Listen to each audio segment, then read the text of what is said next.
I'm raising that issue because I'm not satisfied with the language as it is right this second. And if I had to read it this morning, I would not read that sentence. Okay, no, we don't need it read this morning, Judge, and if we could take today to look at that language and come up with an alternative.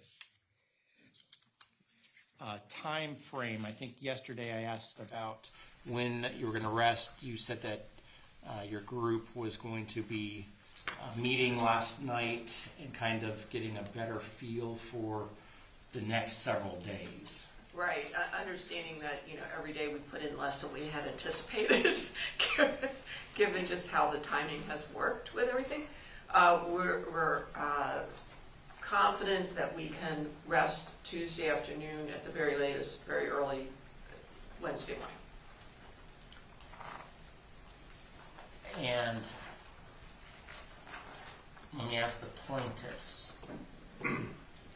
Now, obviously, there's still a lot of daylight between now and the time that the defense rests.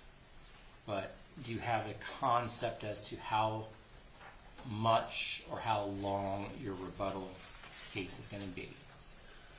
As a rebuttal case, I would be less than a day, or perhaps a full day. But we obviously have to hear the rest of theirs. Right now, I have 3 witnesses in mind, and I will know a lot more by Thursday or Friday. So I will not take longer than a day, although I am, of course, subject to cross-examination. Well, from a practical standpoint, again, I feel like we need to do closings on that Monday. I really don't want to push that to Tuesday because Friday is Veterans Day. And so I want to give the jury enough time to deliberate, also understanding that if the plaintiffs are successful on one of their punitive damages claims, we would then have a follow-up. Now, is the follow-up going to be anything more than just putting in the financials, or is there going to be? I've got one witness to put the financials in through Steve Heese, president of Chris Craft, and former PwC partner. I anticipate that my case will take less than 2 hours in that regard. We might have one more witness. Yeah, about 2 hours. And I know this is a hypothetical, and it would not happen unless the jury were to check the yes box on punitives, but assume that that happens.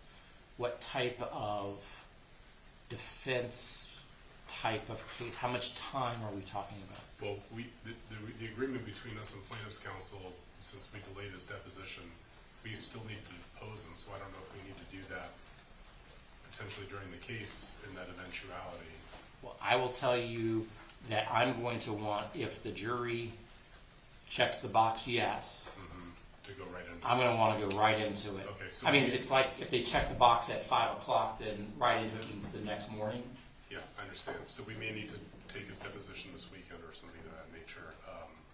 But we would obviously have the right of cross-examination of him. Obviously, and right now I'm just trying to. We don't have any. Yeah. I'm sorry. We don't have any witnesses that we intend to call. Yeah. These always usually be the financials, and it's usually in total, including further closing arguments, is a half-day deal, if that. I agree. But on the record, we would like you to give us some dates for his deposition to plaintiff's counsel. I'll let you all work it out, knowing you all can figure out time-wise when you want to do it. Obviously, they get to do it, but I'm going to want to go right into it. This means also that we probably need Mr. Elliott and Mr. Altenburn to have punitive damages separate, but ready, including a verdict form.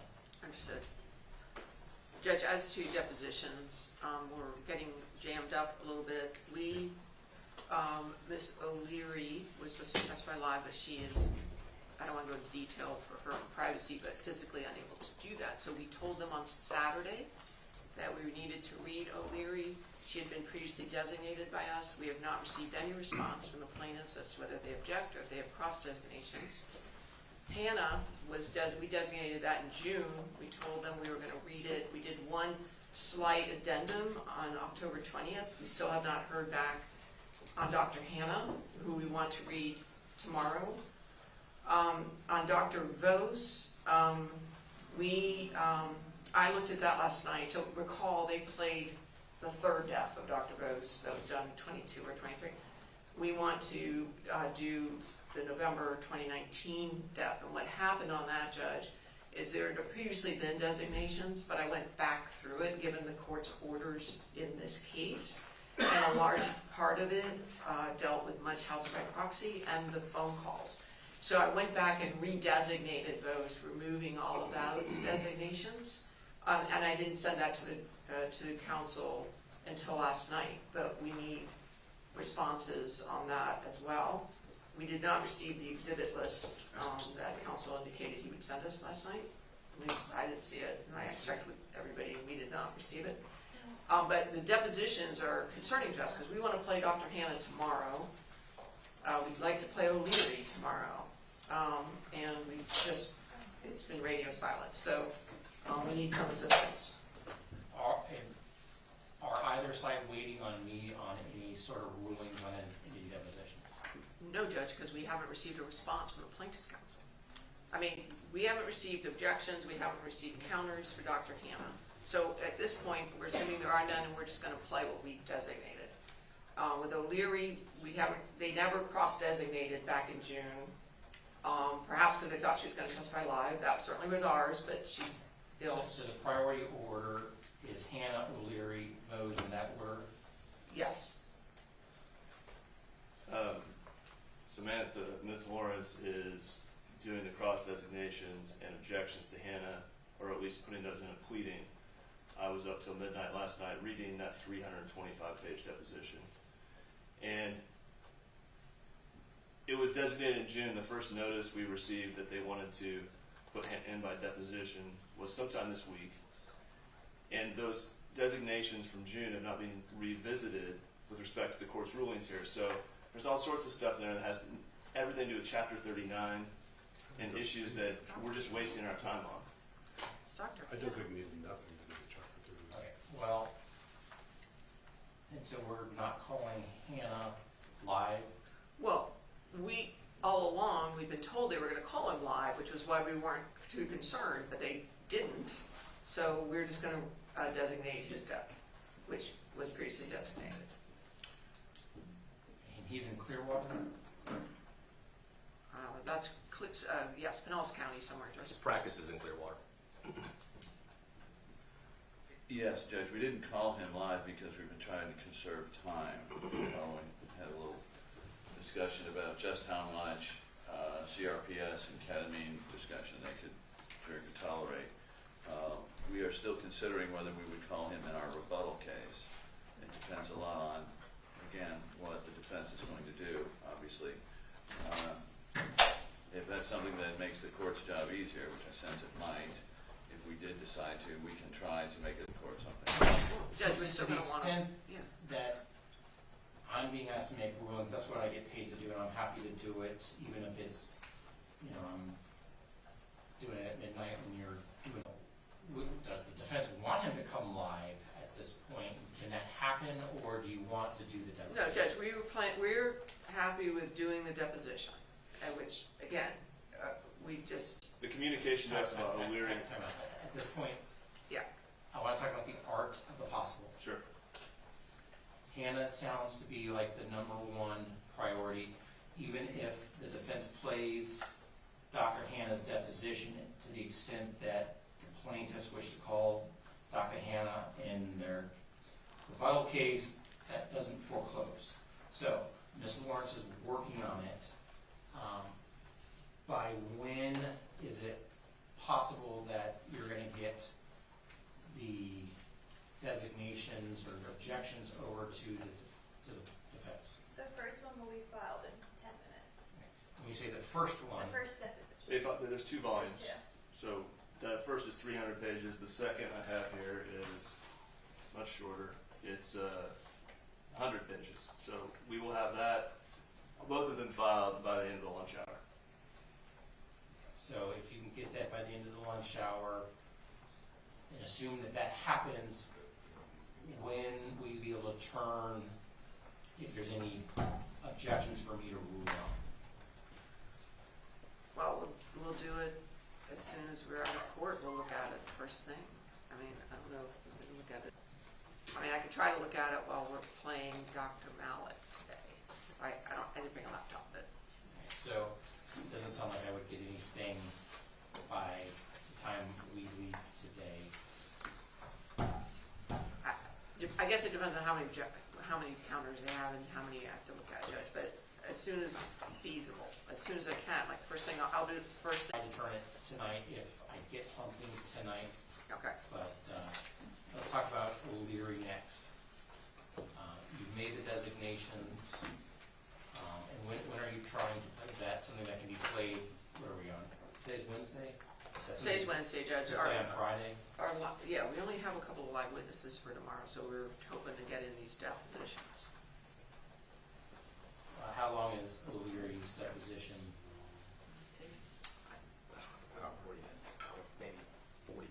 40 minutes. On our designations, we haven't received any counters. And we were told that they were looking at trimming it down. I guess that's not happening. No, just listen to that. Okay, decided not to. No course we'll hear that. So we will counter and get that by the end of the day. And then Dr. Bose, as I have to relook at it, but playing it in our case, so I need to look at Dr. Major tonight to see if there's a change in the designations. And I don't know if they want to withdraw all of the designations or not. It'd be helpful to know that before we start playing it, if possible. So I need to look at Dr. Major. Though just tell the court there will be Dr. Major's step to address. I seem to have some recollection you had lots of designations for Dr. Major, and from a time perspective, I didn't know. That was Dr. Malik, I think you're thinking of, Judge. Well, Malik was the 3 different depths, right?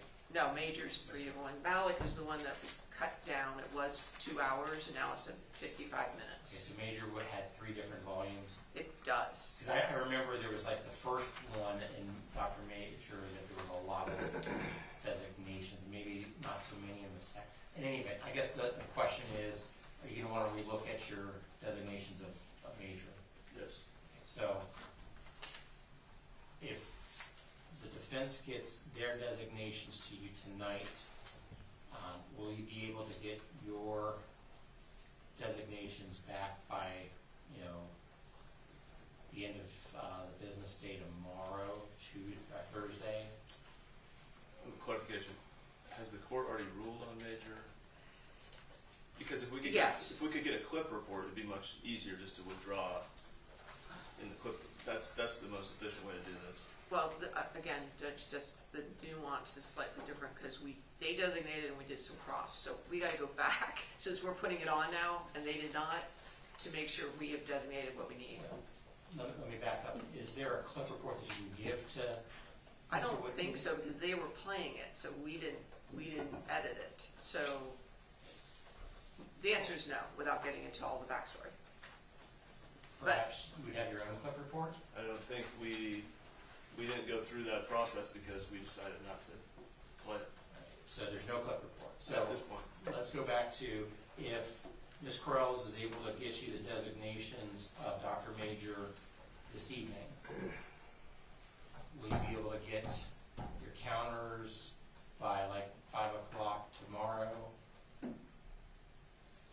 Because I'm assuming we're trying to play Dr. Major on Friday as opposed to Monday. I mean, I think we've already counter designated, however you want to put that.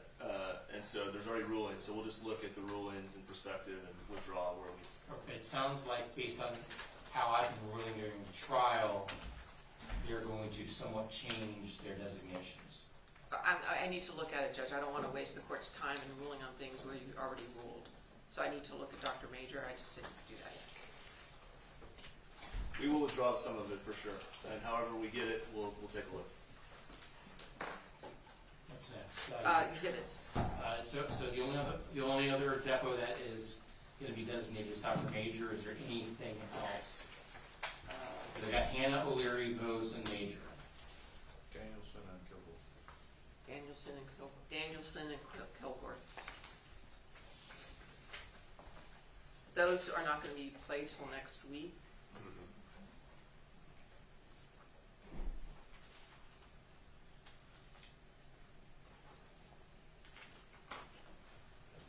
We got 6 more depths coming. Sounds like. Let's go to exhibits in short amount of time. Yes, Judge, please. Let's deal with 30 anything that you need this morning. Yeah, I believe 3089. It's a video. 3089, I just turned on the system, so. And I guess I don't know the gentleman helping out from Mr. Cottrell. Ryan, you want his last name? Ryan, what's your last name? Ryan Sorensen. Sorensen. Yes. Doing a great job of jumping in at the last minute. I hope, is it Mr. Cottrell? Is that how we say it? Hope he's feeling better. Yeah, he's still bad.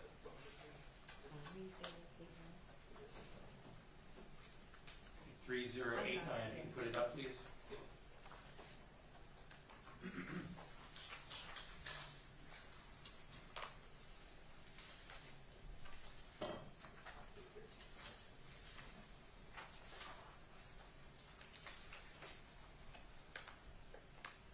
No stress, I did just compliment you.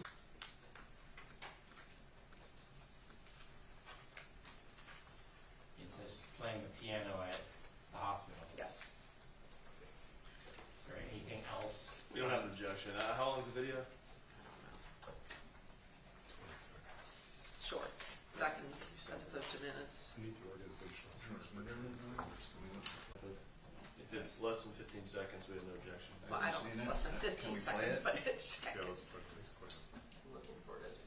Okay, all right. Do you need that? Do you- All right, we don't need it for the first witness, Judge, so we can revisit. The only other thing we need is the organizational chart that was substituted into evidence for Mr. Anderson. Were you guys able to print that? Or does the clerk have it? You're looking at me like I have 2 hats. The one you put in evidence, we don't know the exhibit number. Oh, We just read. Is it 3149? yeah, what's the subject number of that? Which is? 2149-1. Should we retrieve it from the clerk, or do you have an extra copy? Yeah, I just want to make sure. We just replaced it. That sounds correct. That sounds. Do you mind if I retrieve it from the clerk, Your Honor? It should be 2149. Pardon me? Yes.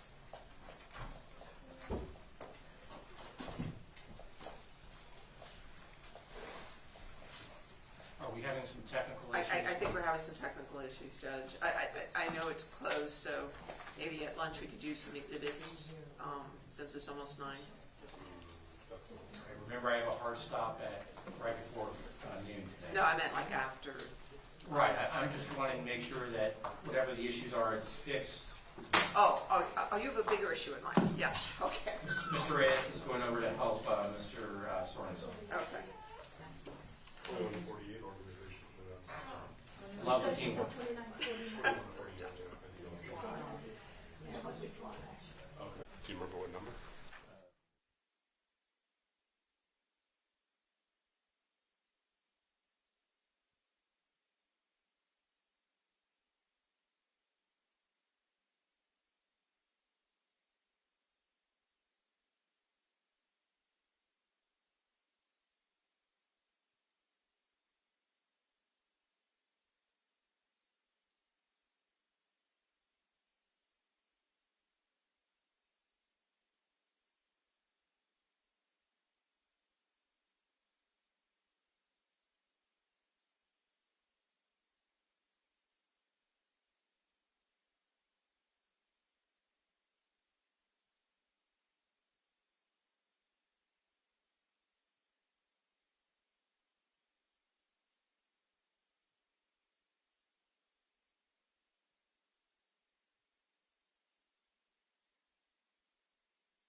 received no information. Is that all correct?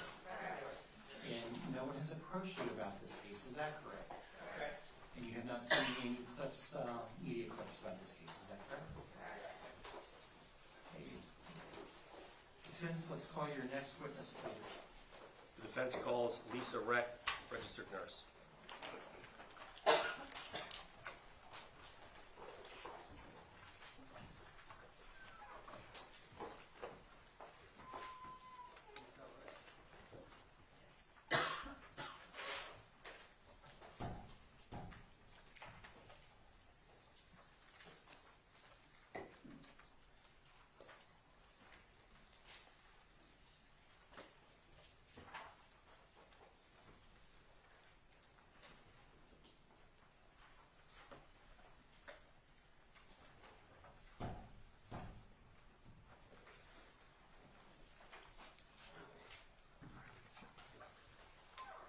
Stand here, face the clerk, and raise your right hand.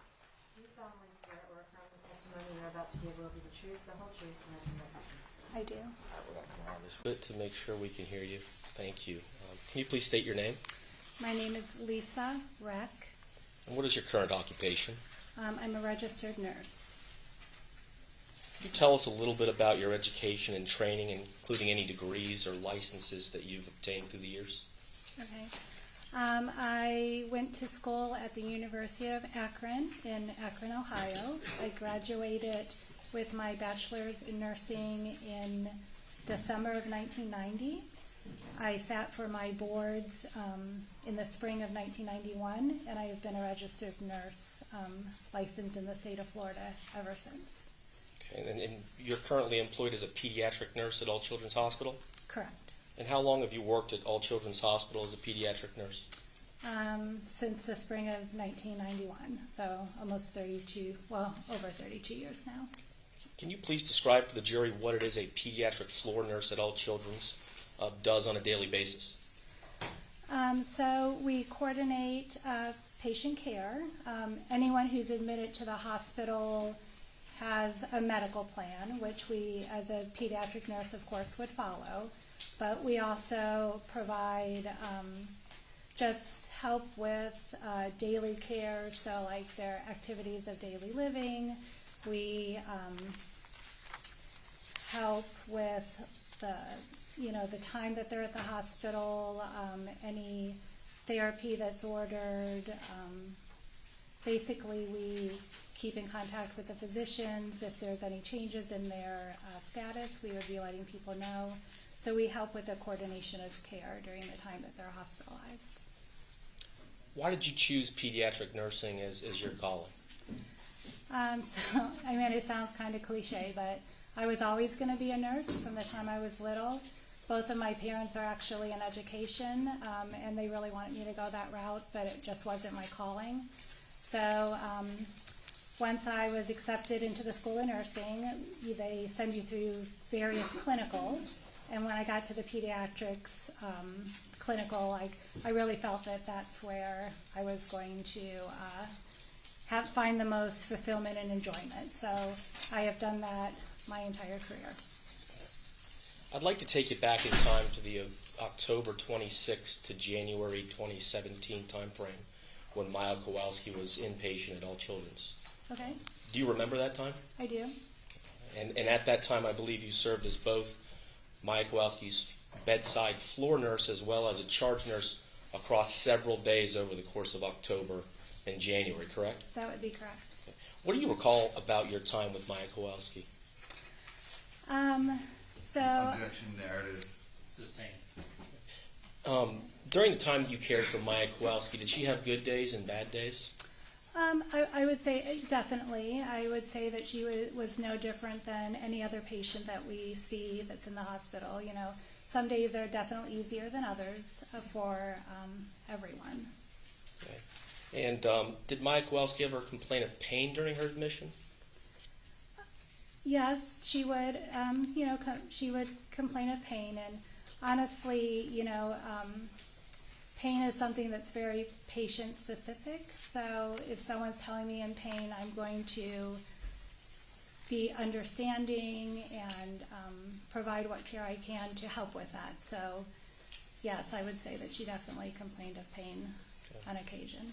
Did anyone in your presence ever tell Maya that she was faking her pain or that she was making it up? No. I mean, honestly, that's something that we would never do. And again, just speaking to the point that something that's painful for you may not be painful for me, and recognizing that, we would never question someone's authenticity when they're talking about their pain. Could you tell the jury a little bit about the collaborative group of nurses that helped Maya Kowalski through her 3 months at All Children's? So probably what I remember the most about while Maya was with us is really what we as a nursing staff did to really just bring like normalcy and a daily routine into her life. I kind of talked about it. So anytime someone is admitted to the hospital, there's a medical plan. And nursing is 100% going to follow whatever is outlined in the nursing plan. But we as nursing also have the most one-on-one contact with a patient. So we're spending a 12-hour shift with them and interacting with them way more than the other disciplines in the hospital. So I really feel like what myself, along with the rest of the staff on my unit, really tried to do for Maya was, just to provide things that she could do to make her life a little more normal. So, for example, she had a very specific morning routine, which I participated in often. Why don't you tell the jury a little bit more about that morning routine? Okay. We would get up in the morning, she'd wake up, we'd get her into the bathroom, she would always brush her teeth, comb her hair in front of the mirror, we'd get her back into her bed, and at that point she would pick out the clothing that she wanted to wear for the day. So in order to get her dressed, we would lay out different options for her. She had brought in her clothes from her home. We would lay out different options, and she would pick maybe her pink shorts to go with her white shirt. And then when she was ready to put her clothes on, I remember her being extremely modest. So what we would do is, at that point, we would close the door to the hallway. All the doors have a blind that you can close as well, so we would close the blind. And then whatever nurse was assisting her that day would move the clothing closer to her. And then literally we would hold up a blanket and stand behind it, allowing her privacy to change. Once she was done changing, she would say, "I'm done." So we would, basically put down the blanket, assist her with positioning if she needed any help moving after that, reopen the door, reopen the blind, that sort of thing. So she definitely had a very specific routine that she followed. Some mornings she even put on a little makeup. She would ask you to move her, she had a little makeup kit, she would ask you to move her makeup kit closer to her so that she could apply, just little eyeshadow and stuff like that. Since the jury wasn't there, can you give me an idea of what Maya's various rooms over the course of October to January of 2017 looked like, the types of things that were inside there, the type of just creature comforts that Maya had on hand? So all of our rooms, we're fortunate enough to have private rooms. So every room is private. It has its own bathroom. We have 2 TVs. There's a big screen TV that would have been directly in front of her bed, and she would have been allowed to watch whatever she wanted. And then we have a smaller TV that's set off to the side for a parent or anyone else to be in the room as well. All of the rooms have a large picture window. We do have varying views on our unit. So, for example, our hospital is curved, and part of the 7 North faces the bay. So some of our rooms have a city view, and then some of them, as you come around, you can actually see the water. And then as you continue on the curve, then you're looking more back at the building itself. So yes, definitely all of the rooms are open, bright.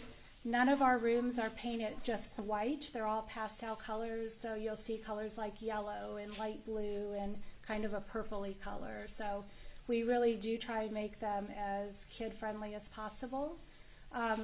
Maya, because of the length of time she spent with us, definitely accumulated a lot of items in her room. So just thinking about things like she had tons of arts and crafts. We were constantly bringing in new arts and crafts for her to do. She had stuffed animals, she had blankets. One of the things that the kids can participate in is bingo. It happens like every Thursday. And regardless if you win bingo or not, there's a prize cart that comes around after, and then they can choose an item. So I can tell you definitely Maya had a lot of items in her room. You talked a little bit earlier about helping Maya with some of the toileting. Can you talk a little bit more about Maya's toileting routine and why there had to be, the door had to remain slightly open? Yes. So Maya at one point was in the bathroom by herself, and she had a fall from the toilet to the floor. So at that point, she became like a heightened fall risk awareness patient. So following that incident, any nurse who was assisting Maya, while we could allow her to be in the, sit on the toilet by herself, we would have to stand outside of the door. We would always stand to the side with the door slightly cracked so that we could visualize her without fully seeing her as she was trying to go to the bathroom. But we did it more for a safety measure than anything else. And so there was a door to the bathroom, and I think you said earlier there's also a door into to the room, hallway. To the hallway. Mm-hmm. So what about that door to the hallway? Did that have to remain open? Yes, that's part of the heightened fall risk awareness. We would also leave that door cracked, and that is because if she was alone in the room, we of course would have the side rails up. But if for some reason she was able to get out of the bed, we wouldn't want her to sustain a fall. So we would also leave that that door cracked as well.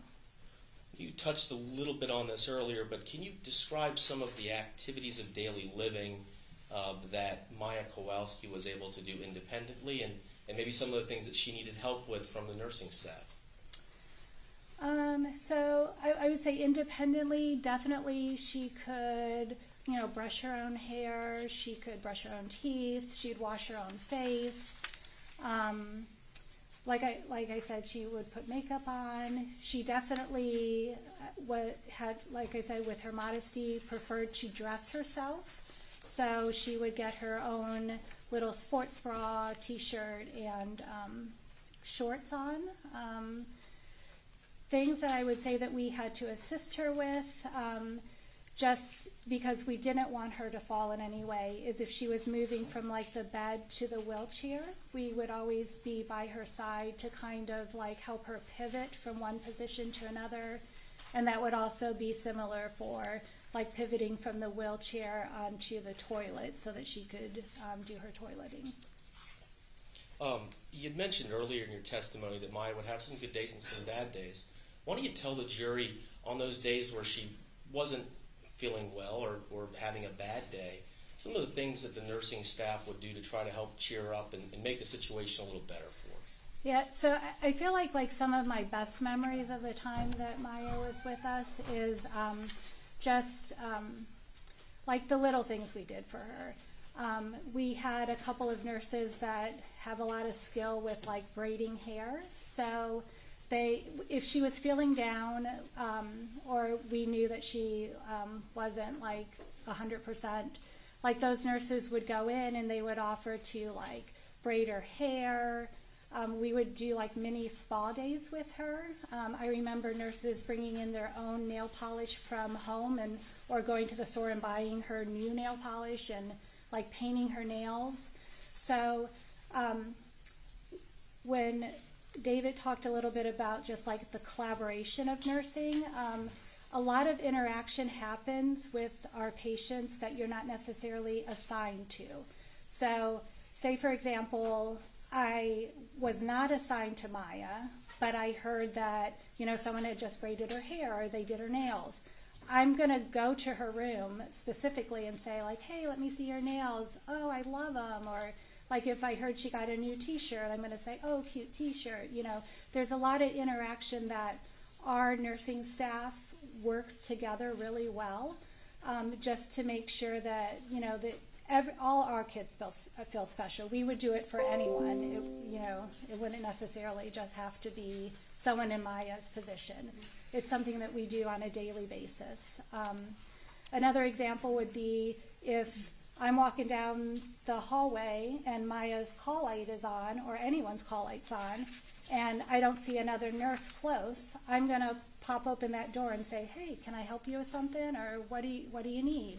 So we really work together in a team effort that way, to make sure our patients' needs are met the best that we can. Did Maya appear to be appreciative of these efforts by the nursing staff? Objection, cause speculation.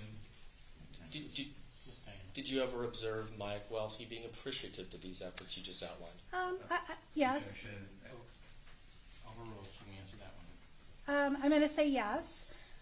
Something that I talked a little bit about child life. So a child life therapist is someone who has special training in helping kids kind of adjust to being in the hospital or adjust to a new diagnosis. And Child Life runs programs every single day of the week. So we have specific times where they have an open activity center where kids can go do specific arts and crafts that they have a theme for, interact with other patients, that sort of thing. But they also choose to do one-on-one activities with patients as well. And Maya was definitely someone that they did one-on-one activities with. One thing that comes to my mind, especially because I was her nurse that day, they had taken her to bake cupcakes. So when she came back to the floor, she specifically had picked out a cupcake that she wanted to give me. So, I graciously took it, and then she asked me to send in the other nurses so that they could pick out a cupcake too. So little things like that, I really do feel like Maya was appreciative of what we are trying to do for her. And I understand there were some holiday events that the nursing staff also helped Maya through. She was there for Halloween, Christmas, things of that nature. Right. Do you recall anything that you did or the nursing staff did for Halloween, for example? Okay. For any holiday, we have some really talented nurses on my unit who paint the outside of the doors. So she was getting ready had her costume on and was getting ready. She was trying to paint, it was either a number or a word on her face. I'm not 100%. So I was her nurse that day. So I helped her take it off, and then I held the mirror so that she could get I think it was a word, the lettering correct on her face. So we have Halloween parades where instead of the kids going trick-or-treating, different departments come to the unit, and then they give kids either candy or other items depending on if they're allowed to have the snacks or not. Thanksgiving, we would have had a Thanksgiving meal. Usually the Rays fund that 100%, so anyone who's in the hospital that day is able to get a free meal, patients, staff, or families. Christmas, at Christmas time, she had now been there for a couple of months. So at this point, I feel like we really knew her, and we had started to recognize like the things that she liked and the things that she preferred not to do, that sort of thing.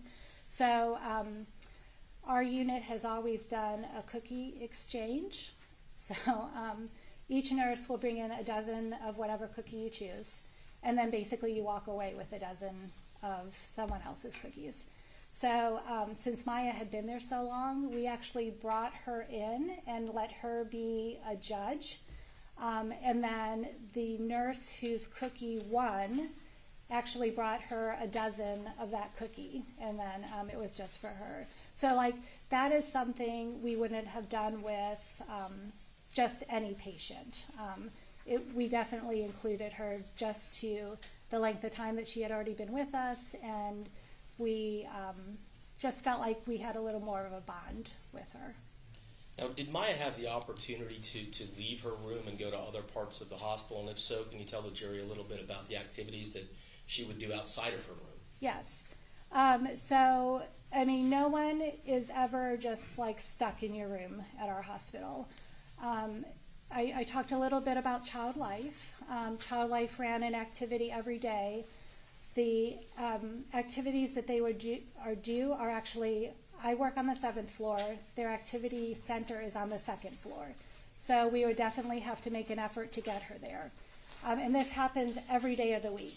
So even on the weekends, during that time, we were still having our teen volunteers come. So if there was any patient that you wanted to have the ability to leave their room, you basically would call a Child Life number, and then one of the teens would come and pick them up and take them there.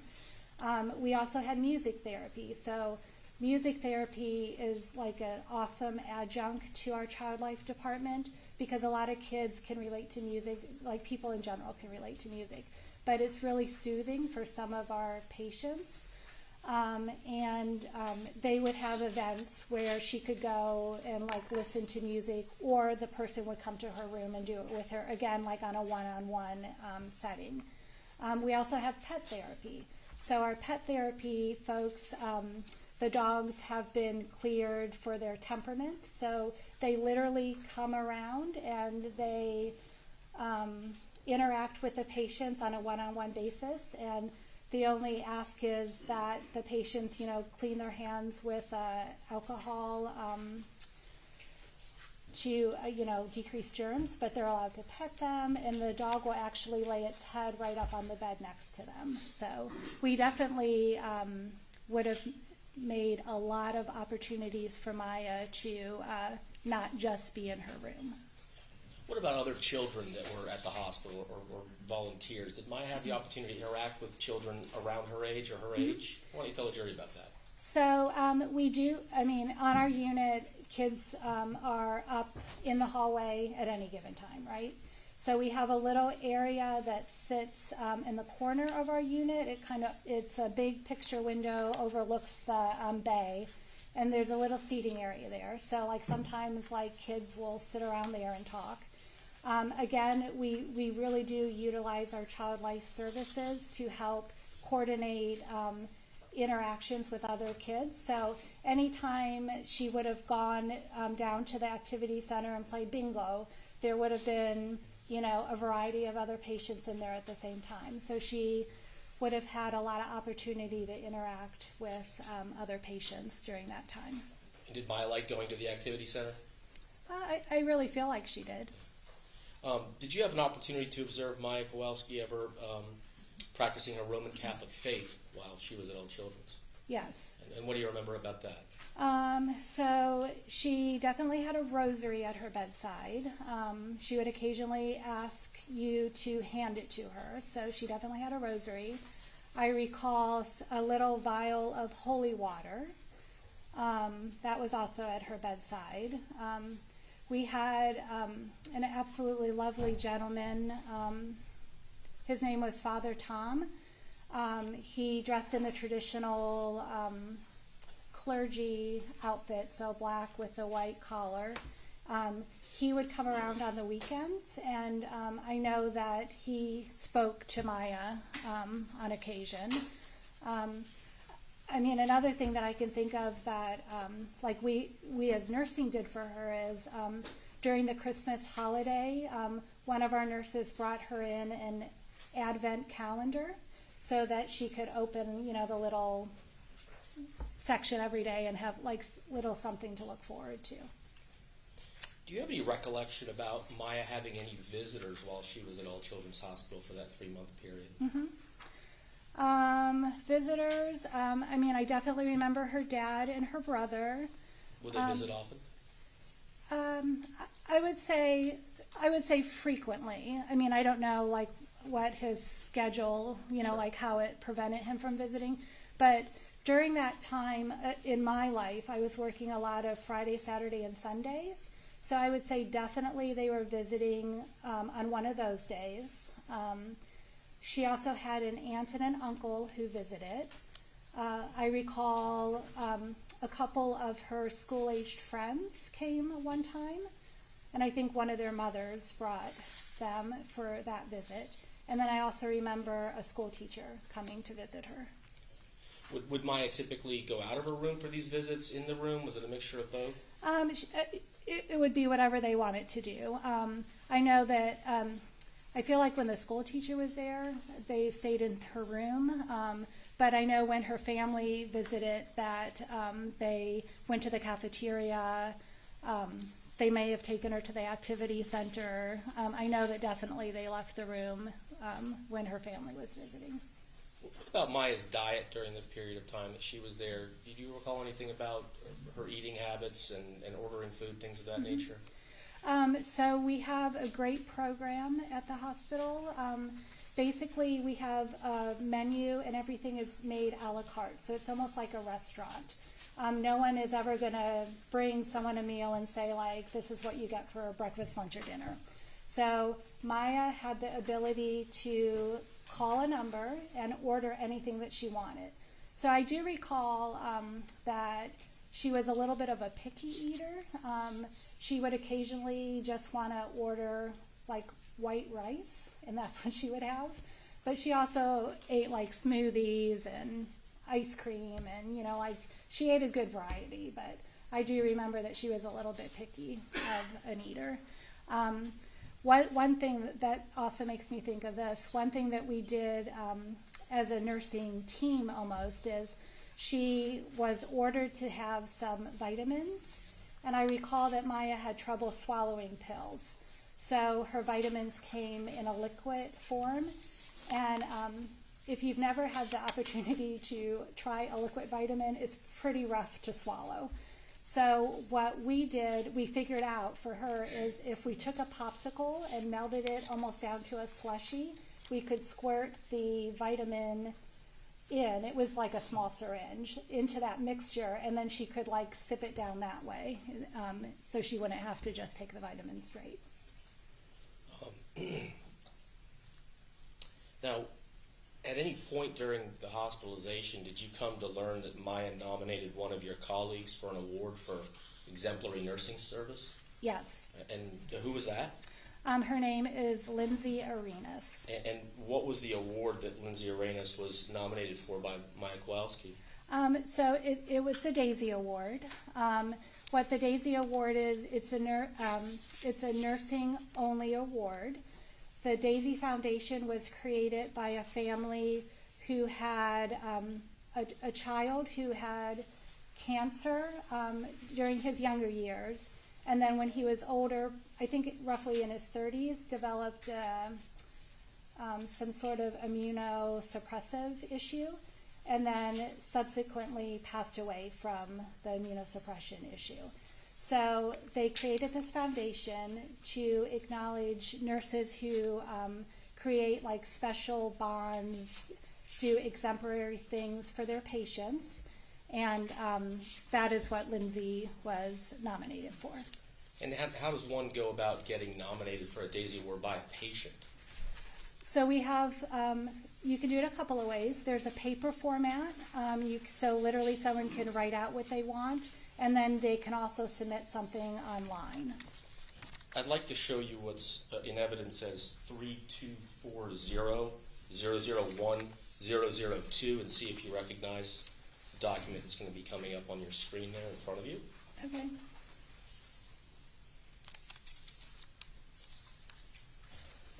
If we could get that on both pages. So what is it that we're looking at here with 32401 and 32401 and 32402? So the one ending 01 is just talking about what the Daisy Award is, kind of what I talked about. And then what do we have on page 2 here? And if we could just kind of zoom in on the text that's here so the jury could see it a little better, the handwriting.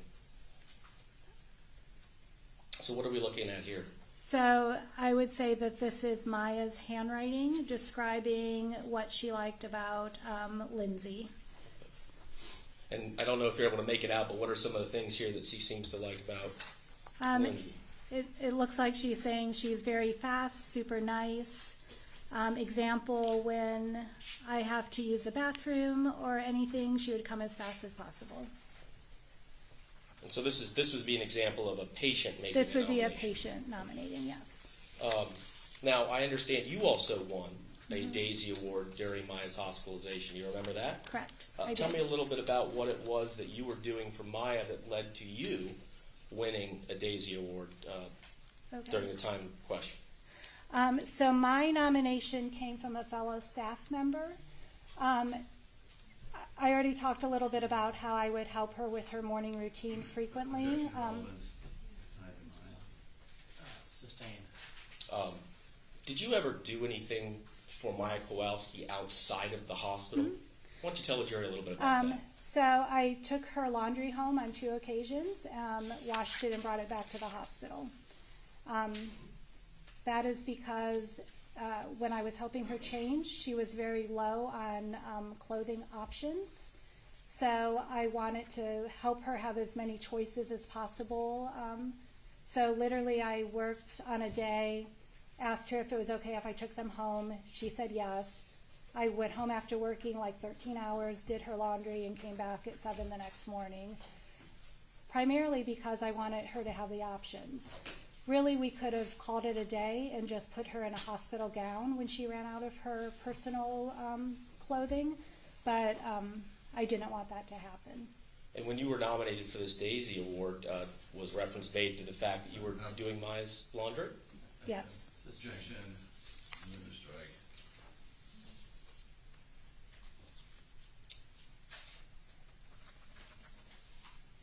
I don't have any other questions. Thank you, Mayor.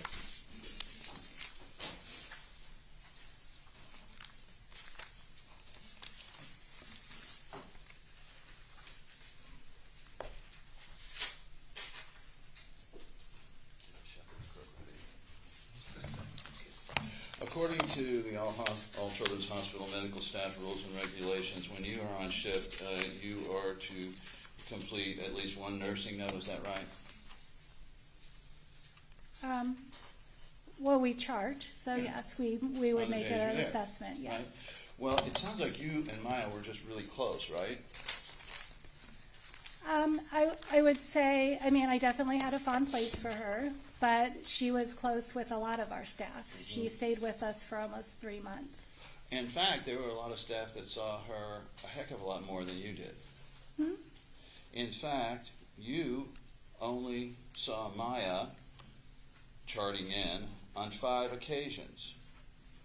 One on November 2nd, one on November 10th, one on November 13th, one on November 20th, and one on December 7th.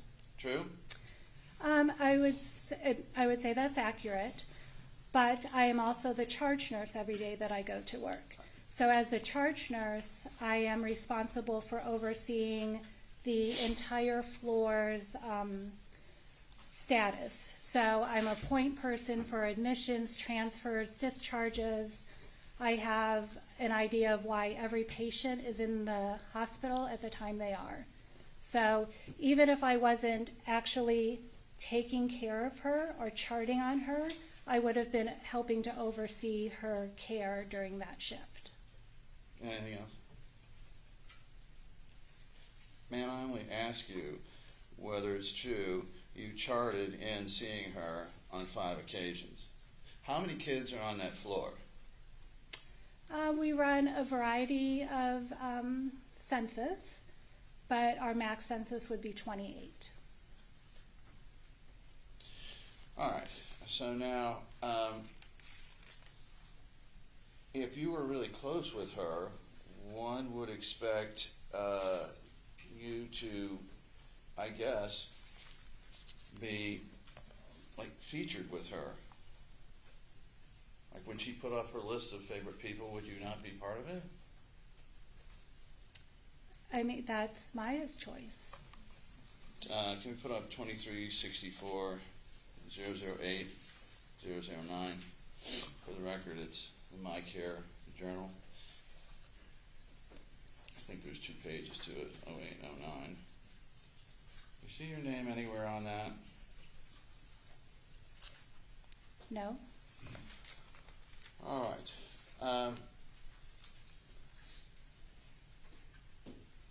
And I'm just curious, did you work with Kathy Beatty a lot? I know who Kathy Beatty is. Did you ever discuss Maya with her? No. Did you ever discuss Maya? I would have talked about Maya to fellow nursing staff. Mhm. Maya was in 5 different rooms while she was there, was she not? I'm not 100% sure how many rooms she was in. All right, well, you worked on the 7th floor, right? Correct. Okay. And did Kathy Beatty work on that floor normally?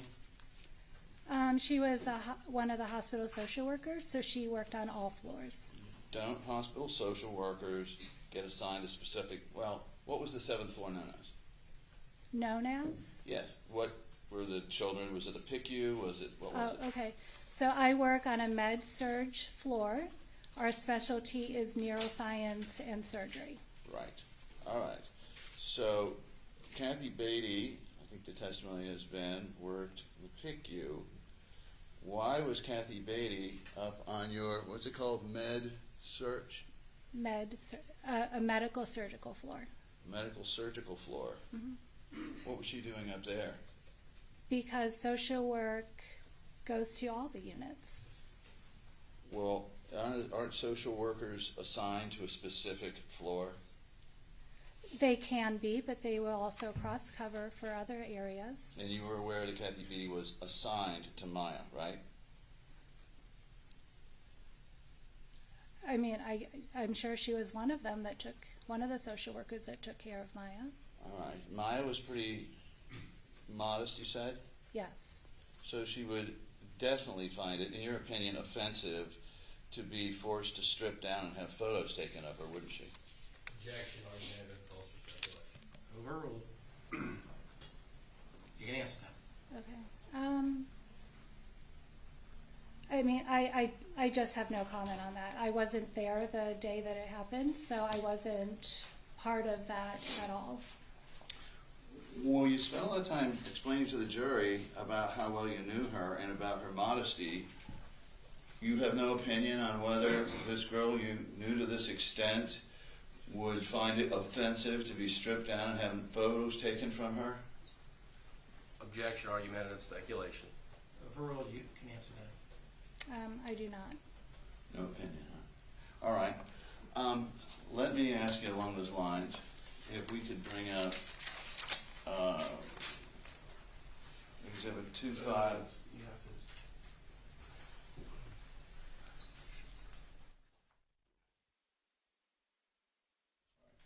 I see what you're going to show the witness, Mr. Anderson. Yes. This is for identification. We approach Your Honor, this, please. it's 2597-015. Please approach.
floor?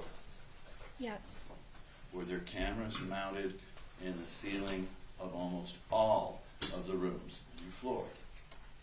No, it's a portion of the rooms. There what? It's a portion of the rooms. All right. And so are you aware of whether cameras in Maya's room were working or not? Object, foundations, characterization, facts, and evidence, calls for speculation. I would say yes. Right. So there was an ability then, if they wanted to, let's strike it. Were the camera feed outs going to the nursing station? No. Where would they go? If you know.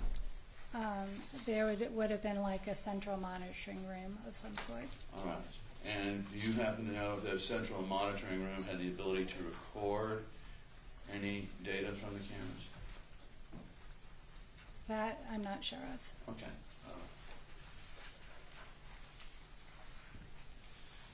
And were you involved in the transportation of Maya to a surveillance room? No. A surveillance room? No.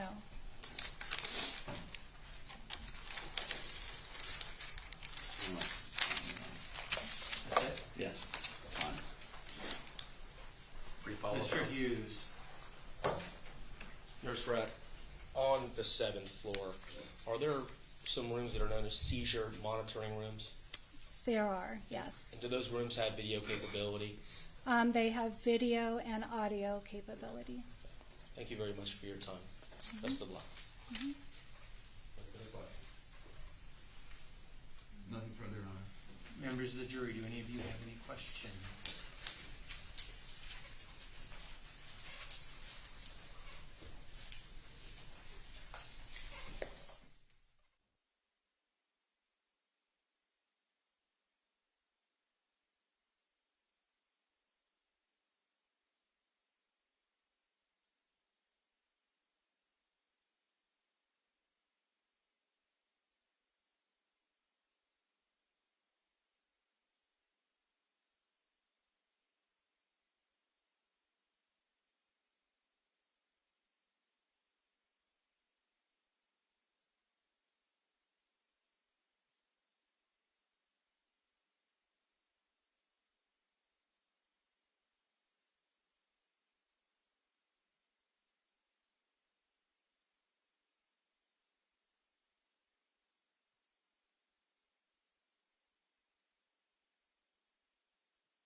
members of the jury, I'm going to be able to ask almost all of your questions. It was and this is the question, it was kind of you to take home Maya's laundry, but do you think you overstepped boundaries as a nurse? So, I mean, I think that's really a tough call for me because I kind of spoke to it earlier. I could have called it a day and just put her in a gown because we have tons of clean linen at the hospital. But I really felt letting Maya have a choice in her outfit for the day would make a difference. So that is why I took her clothes home. Did you reach out to her parents to ask permission to take home her laundry to wash, or did you ask DCF if you could take home the laundry to wash? I'll be honest, I did not do either of those things. Did you call her parents to tell them she needed clean clothes and they asked you to wash her clothes? We did let her dad know that she was running low on clothing, but I did not ask permission to wash her clothes. Is it protocol to use a gait belt with a fall risk patient at your hospital? Yes, it can be for certain patients, yes. Did you ever observe Maya wearing skinny jeans? I don't really recall her wearing jeans, more so like shorts and like athletic shorts sort of stuff, like jean shorts, athletic shorts.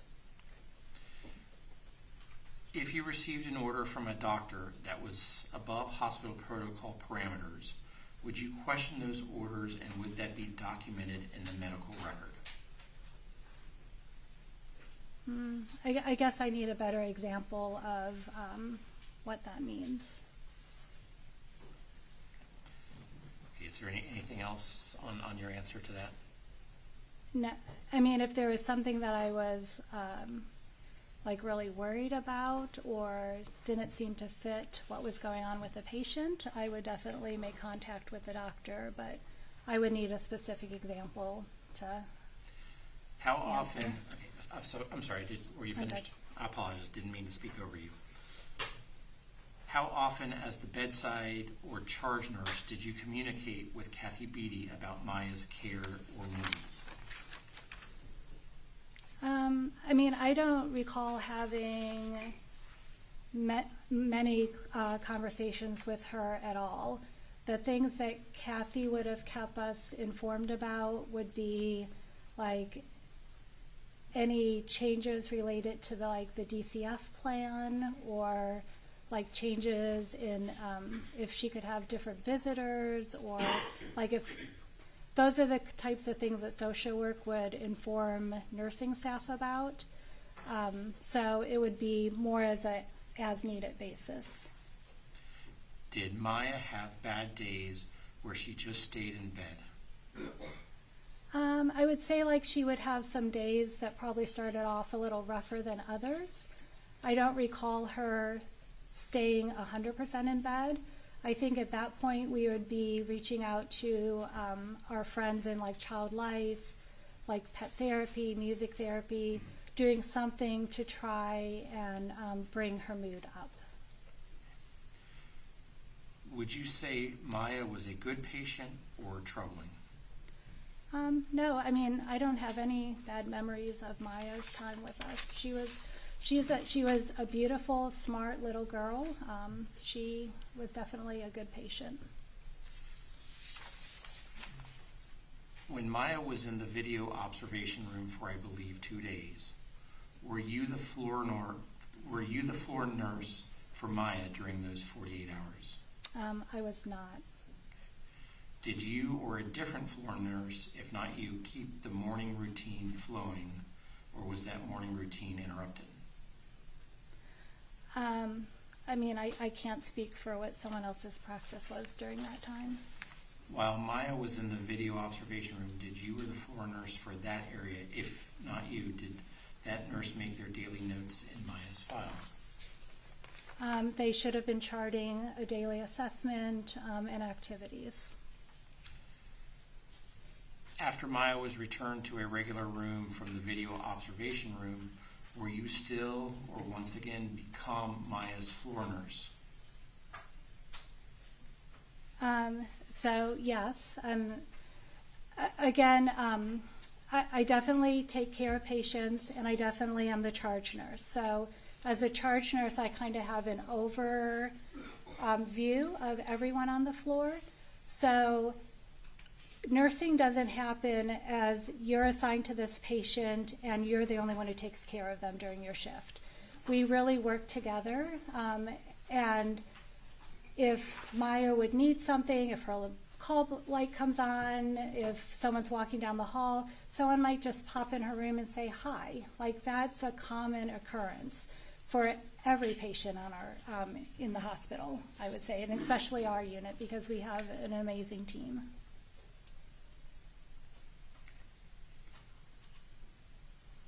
I'm sorry, I forgot if I asked this question, and if I did, just tell me and I'll move on. After Maya was returned to a regular room from the video observation room, were you still, or once again, became Maya's floor nurse?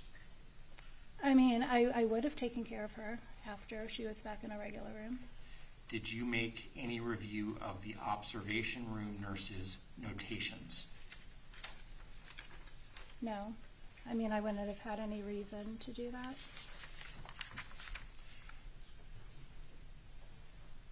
Were you Maya's floor nurse from the time she was out of the emergency room until she was discharged from the hospital? So I was one of the nurses.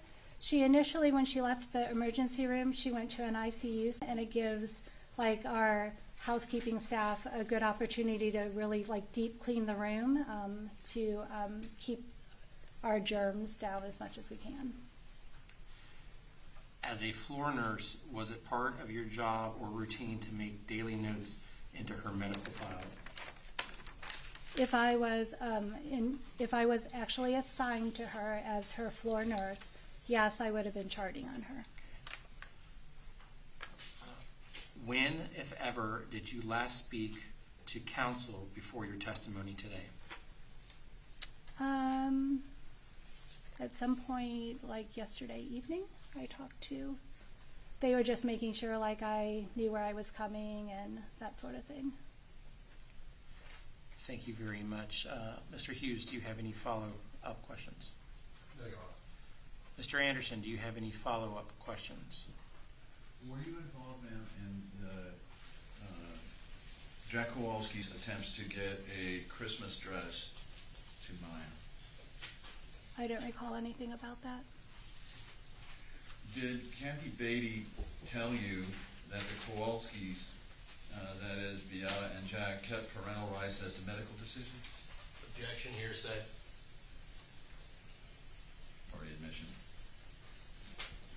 Overruled.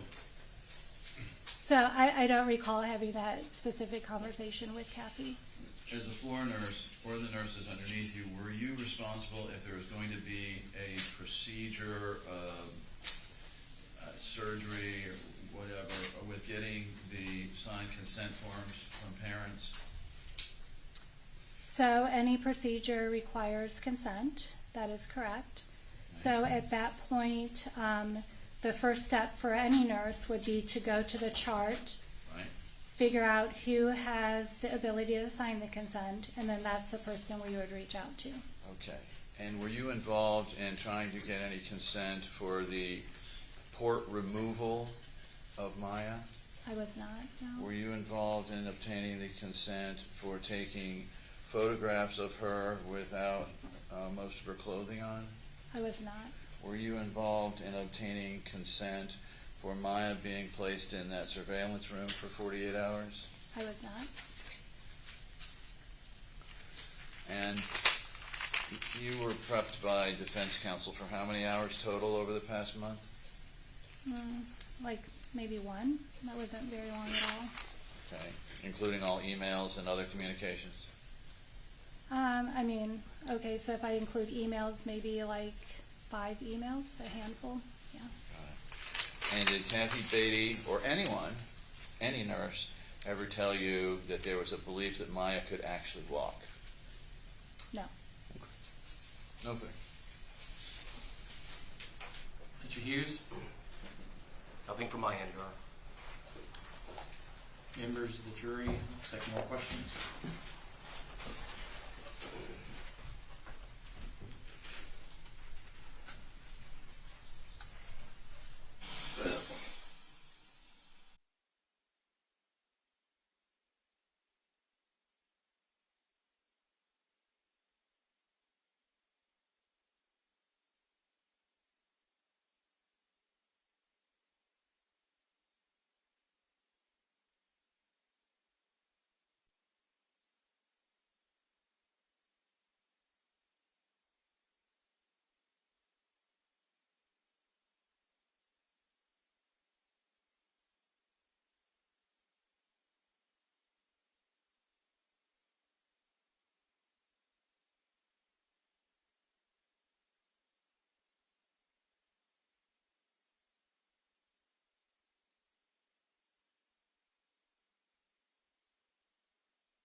Nurse, there's a few more questions. Did you observe Kathy Beatty sitting on Maya's bed? No, not that I recall.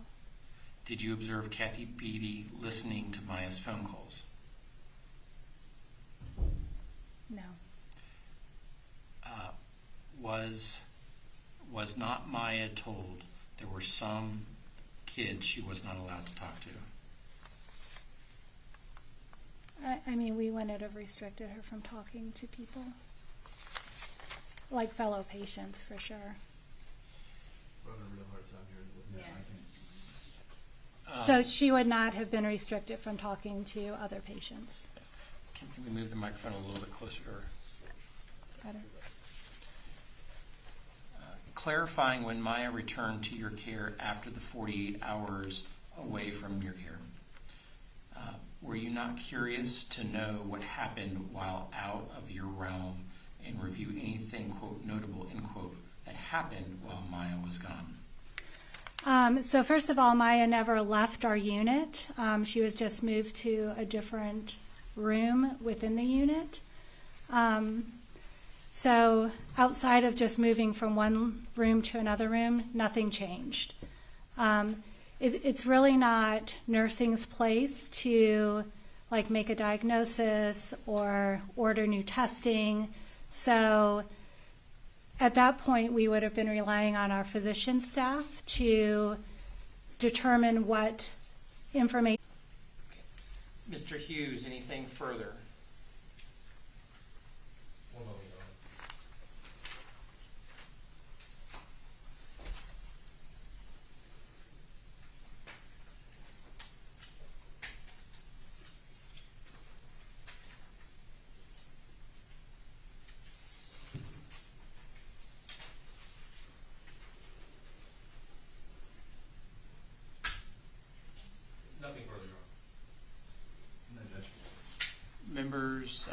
jury anything further?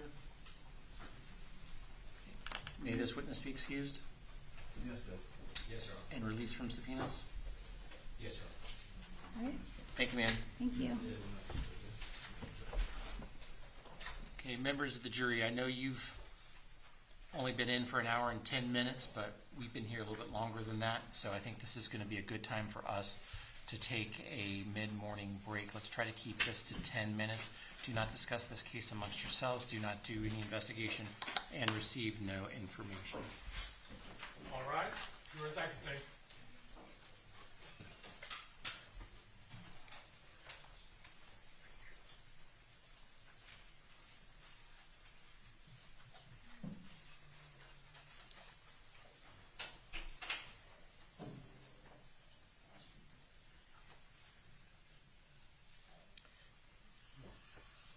The jury's out of our presence. Any issues we need to address before we go on break? Just briefly, Judge, I didn't mention it yesterday during the deposition, during the testimony of Dr. Dees. Plaintiff's counsels tend to be loud and occasionally laugh. I would remind the court that they requested to be next to the jury. During the nurse's testimony, again, they were a little disruptive. And I'm just asking, they're right next to the jury at their request. Next time I'll stand up and ask to approach, but it's been a theme. Don't need to say anything. We're not. Okay, well, everyone heard us, let's just try our best, everybody, to keep our facial expressions. And I need to say this, everyone needs to remember that the microphones are very sensitive. So when we staple something next to the microphone, clip a pen, hit it with our arm, there's microphones all over the place, and everyone has to do the best, but let's just try to remember that as well. Okay, let's take 10 minutes.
seated, everybody. Any issues we need to address before we bring in the jury? Just having to do with chapter 39, and so hopefully she'll be shorter. That may present some problems for timing for them, but Judge, first of all, not my witness, but I did share that we understood that we're not. Mr. Hunter's not here. Are we waiting for him? We are not waiting for him. We could get into her role, what her role was, et cetera. So yes, we agreed that her testimony is probably considerable shorter than we had anticipated given the workload.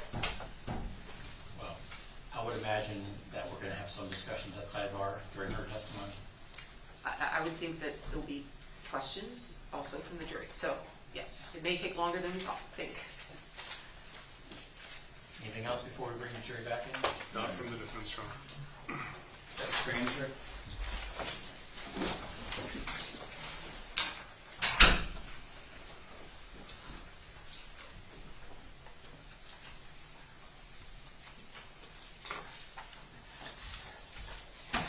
All rise. Jurors enter.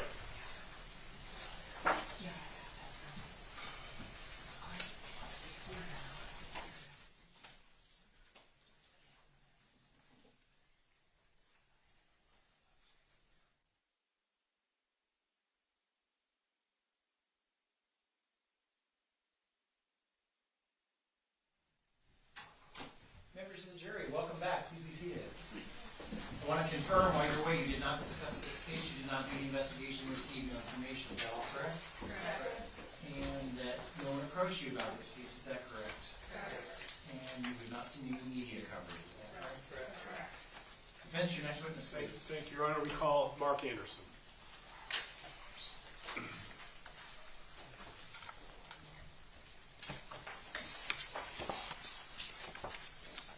Stand here and face the clerk. Raise your right hand. Do you solemnly swear or affirm the testimony you're about to give will be the truth, the whole truth, and nothing but the truth? I do. Right this way.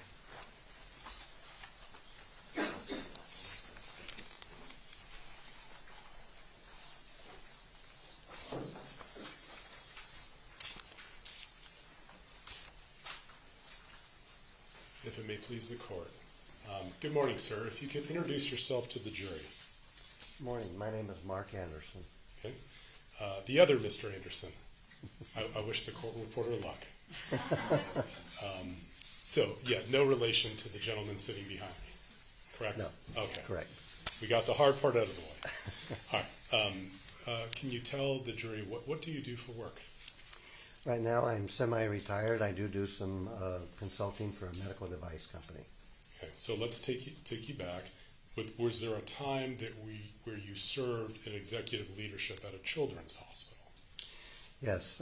From the year 1980 to 2000, I was employed by Children's Hospital of Wisconsin. While I was there, I had a variety of senior management roles. When I first started there, this was after I had completed a master's degree in health and hospital administration. I first went there as a department director for the admissions and ambulatory services department. I served in that capacity for a couple of years, and then I moved into a role of vice president for clinical and support services for Children's of Wisconsin. That entailed the departments of laboratory, medical records, pharmacy, x-ray, material services, housekeeping, basically everything other than nursing reported to me at that point in time. In the year 1991, I became the executive vice president and chief operating officer of Children's of Wisconsin. Okay, so I'm going to take you a little bit backwards now. Where did you achieve your undergraduate degree? I went to the University of Alabama in Tuscaloosa and received a commerce and business degree that was concentrated in healthcare management. Okay. And what did you do after you graduated from the University of Alabama? I worked full-time for a year or so at Children's Hospital of Alabama, which is located in Birmingham. Okay. And what title did you have there?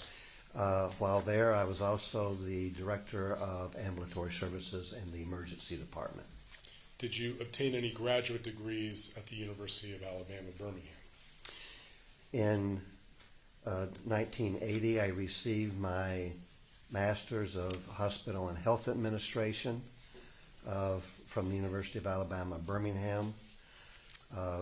Subsequent to that, a number of years, in the year 2012, I returned and I received a doctorate in health administration from the University of Alabama, Birmingham. And was it after that that you went to Children's Hospital of Wisconsin? It was after my master's degree. And was there a time that you obtained any other degrees? I believe you obtained a degree in theology, is that right? Right. Serving at Milwaukee, I had done a lot of volunteer work in various countries abroad, both volunteer work but also medical missions work. And I got fascinated by some of the work that I was doing, so I returned and in 1997 received a degree, a Master's of Arts degree in theological studies from McCormick Seminary in Chicago, Illinois.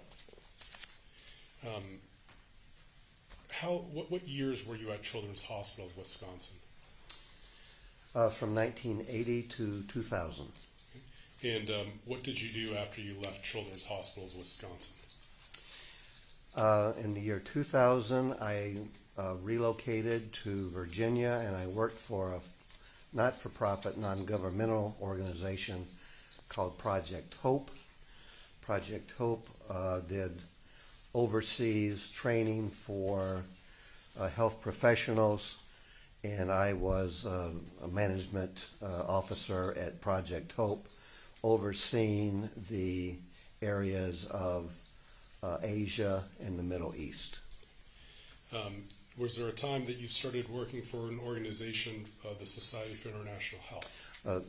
The Center for International Health, from 2003 till 2010 institutions, it did the same type of work Project Hope did. It did health training. And work with Mother Teresa. Indeed, in 1991, I was doing medical mission work, and I spent time in Calcutta working for Mother Teresa's organization, the Sisters of Charity, in their home for the dying indigent patients. And was there a time in your professional and volunteer work that you had the opportunity to work with Bishop Desmond Tutu? In the mid-90s through about 2015, I had multiple involvements with the Archbishop in some of the work that he was doing in South Africa relative to refugees and also providing medical supplies to his organization. So going back to your education and training, did you achieve a doctorate in health administration? I did in the year 2012 from University of Alabama, Birmingham. And after you completed your work around the country and overseas, have you since returned, or did you since return to the Tampa Bay area and work in any capacity while here? After working, yes. After working in... To go over some of the records that I sent you, did you have a chance to review organizational charts? Correct. Did you have a chance to review depositions, including those of Dr. Mueller, Dr. Perno? Is that correct? I did. Did you have a chance to review Kathy Betty's testimony? I did. Did you have a chance to review the human resources file of Miss Betty? I did. Did you have a chance to review medical records from All Children's? I did. Did both during times of admission and attempts to transfer? Yes, it did. Did you have a chance to review policies and procedures from All Children's Hospital? I did. Did you have the chance to either review or observe the testimony of the plaintiff's expert, Joe Corcoran? I did. Okay. How much have you charged for your services to date, if you can approximate that? I believe $5,600. Okay. So let's talk a little bit based on your training and experience and your review of the records to date. How does a hospital like All Children's function tied into its affiliation with an academic medical center? Children's hospitals basically or entities that perform as a safety net for pediatric care. Most children's hospitals in the United States are a part of academic medical centers, which means they're complex entities because there are different objectives that academic medical centers have. They have an education mission, they have a research mission, but their primary mission is clinical care. And because of so many different missions, though, you have a complex organization where there are competing interests sometimes for resources, for activities, and all manner of funding and activities. But where the academic centers come together and integrate most effectively is in the area of clinical care. And that happens really at the bedside, because that's really where the primary mission exists. How to treat the patient, how to do what's best for them, how to relocate them out of the hospital back into home situations in the best manner that can be achieved. It's difficult. Children's hospitals are unique from other perspectives in the sense that... Yeah, let me give you a question on that. What's unique about how... That basically have the sole mission of trying to deal with the smaller doses because of their size and weight and characteristics like that. The equipment that treats them is different, again, because of size and specifics. So there are a lot of issues associated with children's hospitals that make them unique and different in and of themselves. The jury's heard the concept of silos in hospitals. Can you tell the jury how each individual silo, from physician, nursing, social work, how they would be subject to a quality review process? The silos refer a little to what I was referring to earlier in terms of the education mission, for example, or research or clinical care. And the way that organizations such as academic medical centers begin to look at quality, they develop quality plans. So they're departmental specific activities that are annualized, in each and every department will have a specific series of objectives to meet quality care goals that are established for the organization as a whole. Physician components from the medical staff will have their own degree of goals and objectives that they have. They attend grand rounds in academic centers where there are teaching components. They are in the continuing learning process as faculty members and students. Each of the separate departments within a hospital will have their own specific quality assurance plan defined for their specific entity. And that will translate all the way down into specific quality activities that will be embedded in each employee's annual review. So it's a process that has an annual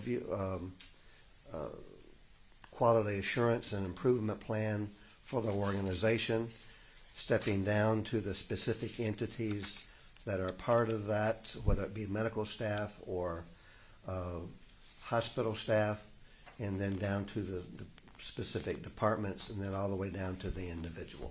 So let's talk a little bit about the annual review process. In your review of the files that I've sent you, did you notice whether Kathy Beatty in social work was subject to annual reviews?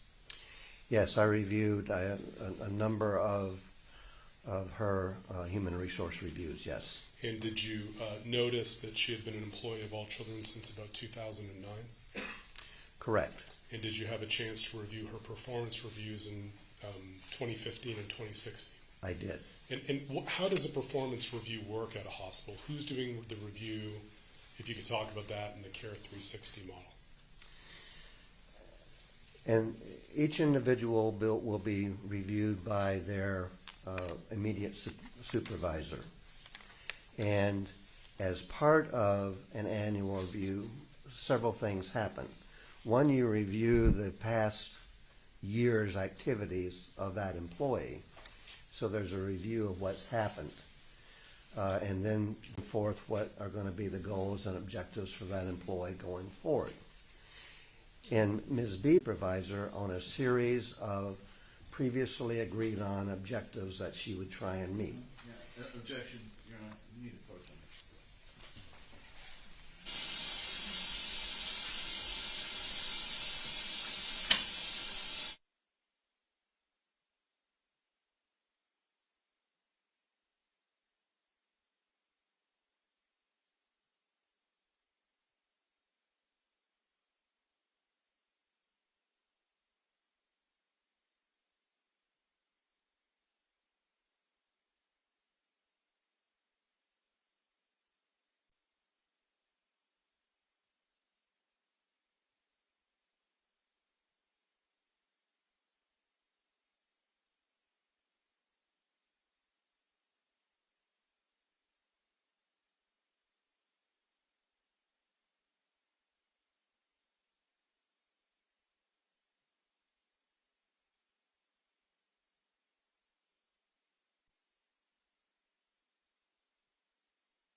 Thank you, Your Honor. Going back to the performance reviews, did you have a chance to see whether in Miss Betty's annual reviews, whether she met the standards of care for her review? Yes. Her reviews reflected that she was evaluated as having met and exceeded the different elements of her review. There was also a component of the review process that is referred commonly to a 360-degree process. And what that entails is really a portion of an employee's review consists of an evaluation by their peers in their department. So Ms. Beatty's was, her review reflected that she was viewed and evaluated excellently and met the thresholds of her peers. And the jury has previously seen that Ms. Beatty did have a verbal write-up in 2016, where you provided that? I was, and the record reflected that she had a verbal altercation with another employee. She was given an oral warning, but not a written warning, and she apologized to the employee that was involved, and that was how it was reflected in her record. And other than that, in her personal file from 2009 through what you reviewed through the operative time of 2017, did you see any other verbal or written warnings of any sort? No. Okay. And then In terms of the structure, is it your understanding that social work would report to integrated patient care and then to nursing? Is that what your understanding is? Correct. And there would be chains of command if there were concerns that could be elevated up further, if there were concerns. Is that right? That's correct. Okay. So let's get back a little bit to the overall process of review by the hospital. In terms of quality review, does All Children's, are they required to have a quality review process? Yes. Most organizations choose to go through a quality process that is a accreditation and review process by the Joint Commission on Accreditation of Hospitals. Yeah, let me interrupt you there. So I'll have you explain what the Joint Commissions are, but is All Children's audited by federal agencies to ensure that they are in compliance with safety plans? Yes. And who is that? It is the Joint Commission as one body, and it could be others as well. Okay. And explain to the jury, if you can, who the Joint Commissions are and what their role is. The Joint Commission is an organization that was set up 70 or 80 years ago. It is an accreditation and evaluation organization. Its purpose in being set up was to try and standardize the way hospitals provide care across the country. And it identifies for each and every department of a hospital a series of standards of quality that are evaluated on a routine basis by surveyors from the Joint Commission. Typically, the Joint Surveyor Commissioners, reviewers come in every 3 years. However, they can come in on a spot check basis, randomized basis. Usually a survey will consist of 4 to 5 days of going through every record of the hospital from a perspective of looking at documentation per department of how they are meeting quality goals. And it is an arduous process. Different surveyors survey different things. There is a physician, there is an administrator, there is a hospital management, facilities management expert who will literally go through the hospital poking up tiles looking for breaches in the ceilings. And it's a very arduous, extensive process. And in your review of the records and available data, did All Children's Hospital meet those accreditation standards? Yes, they did. And was that true in 2016? Yes. Okay. So let me talk to you a little bit about retrospective review. There are quality departments in the hospital that retrospectively review patient care. Is that true? Correct. And then, And sorry, you've got an approach on this.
Thank you, Your Honor.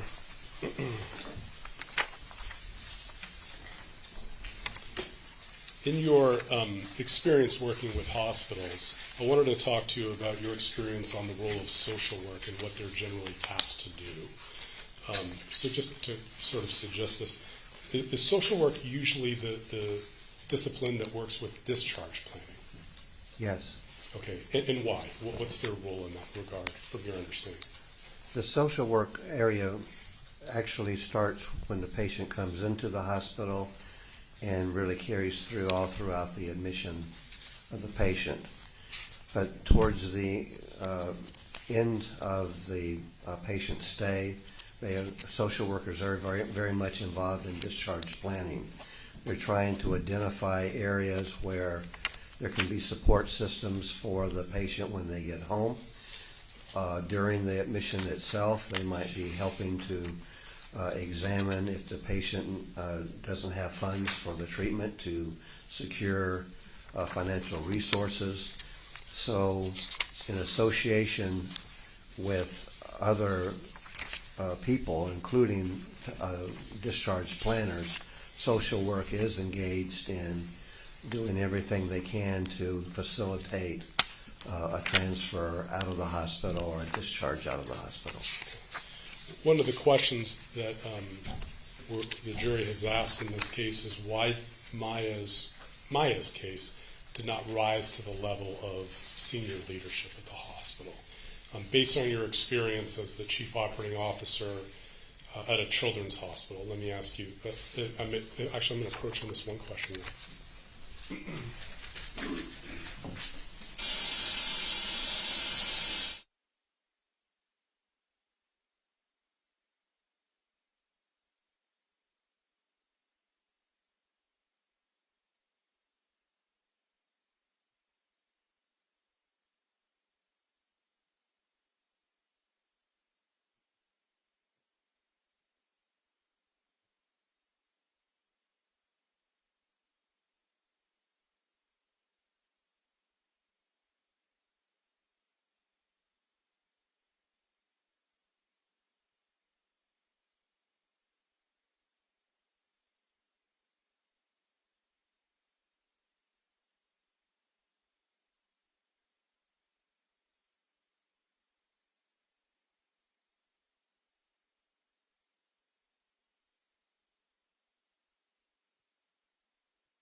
Mr. Anderson, you have experience as the chief operating officer of a children's hospital where children are sheltered. Is that true? Correct. In a case like Maya's, why doesn't a child under shelter always rise to the highest executive levels? Objection. Overruled, you can answer that. In many cases, at a children's hospital, as I mentioned before, they're only doing pediatric care. And what typically happens is there are, and also because children's hospitals usually are serving a large geographic population, there are any number of cases that might have sheltering orders that come to the hospital. So Maya's case, while it was unique and challenging, would not necessarily be all that uncommon in a children's hospital. Children's hospitals commonly are perform a role as an intermediary or a buffer at times, and so there could be other types of restrictions that patients have in a hospital. So as long as the medical care of the patient, like Maya, is being conducted appropriately, it might not rise to a level where there would be an intervention by a senior official. Are there also what I would call privacy concerns where those cases are not always discussed and addressed at high executive levels? There's always an intent to protect the privacy of a patient and family. There are HIPAA regular monitor the case as how it's being performed on a medical basis. So we talked a little bit about retrospective reviews and quality committees. Let's talk about real-time review of patient care that would involve patient safety. In your role as Hospitals basically are based on shift work. There are 3 different shifts during a 24-hour period. What commonly happens is at shift changeover, there is a handoff from the shift that is going off duty to the shift that's coming on duty, where there's a discussion of what's occurred during that time frame, what the patient needs are, what the status of patients in the unit might be. That huddle, if you want to call it that, of employees, or a meeting of the combination of staff, really is very comprehensive in terms of being multidisciplinary. It involves nurses, it involves physicians, it could involve pharmacists, social workers on the unit. So it's comprehensive. It is really almost on a routine basis during the day, a triage examination of what the care needs. Into that, there could be an examination of each patient specific, what their needs are. So it is a real-time discussion of time. So it really is a very specific examination of what's going on at the moment. And are you familiar with the concept of interdisciplinary team meetings? Yes, again, those are very common within hospitals, not amongst physician, nurses, all disciplines of the hospital. And in your review of the records, did you see documented in the records that, for example, the period of October 7th to the 13th, before the shelter order, that there were care planning meetings that were also attended by the family? Yes. Let me talk to you about your overall view of, based on what you've reviewed. Did it appear to you, based on the materials you've reviewed, the records, the policies, that all Children's Hospital had an appropriate safety plan in place for patient care? Yes, it did. Foundation, predicate, form of that. Overruled. You can answer. Yes, it did. Okay. In your review of the materials, did it appear that all children's, well, there was a concept that was introduced about if everyone's involved with safety, no one's in charge of safety. What is your response to that? Same objection. Overruled. Going back to the comment about the interdisciplinary meetings, the advantage of that type of situation when you have all the caregivers in the same meeting discussing the patient at the same time. Each member of that interdisciplinary group can discuss the needs and concerns that they might have for that patient. So everyone is taking ownership of their part of the medical care of the patient. So it's an advantage to have multiple people involved, to have the whole team being committed to the needs of the patient. And within a reasonable degree of hospital administration, did you find that All Children's Hospital had appropriate levels of oversight, supervision, and direction? General Yes. examination predicate beyond disclosure. Yes. And within a reasonable degree of hospital administration probability, did you believe that from an operational standpoint that All Children's met accepted standards of care? Objection beyond scope, foundation, predicate. Yes, I did. 1 minute, Your Honor.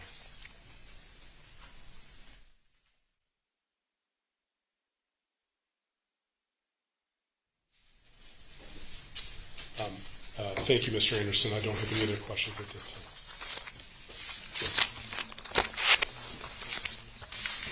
Counsel, Mr. Anderson? Your Honor, we have not received the... Members of the jury, why don't we take a 5-minute break? Please do not discuss this case amongst yourselves after the investigation and receive no information. All rise. Jurors exit.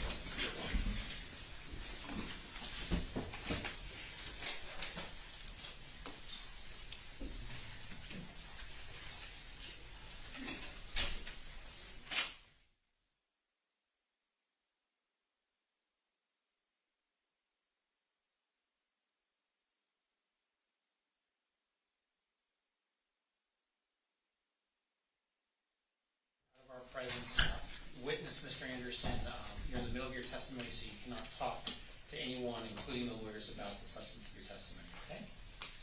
We'll take 5 minutes, and if you all can get the papers to each other, I appreciate it.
seated, everyone.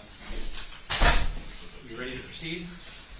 Yes, Your Honor, I would like to ask a clarifying question of the witness before I yield.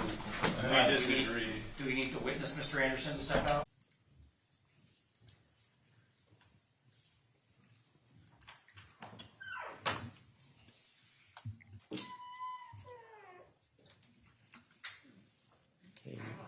Witness Mr. Anderson is out of our presence.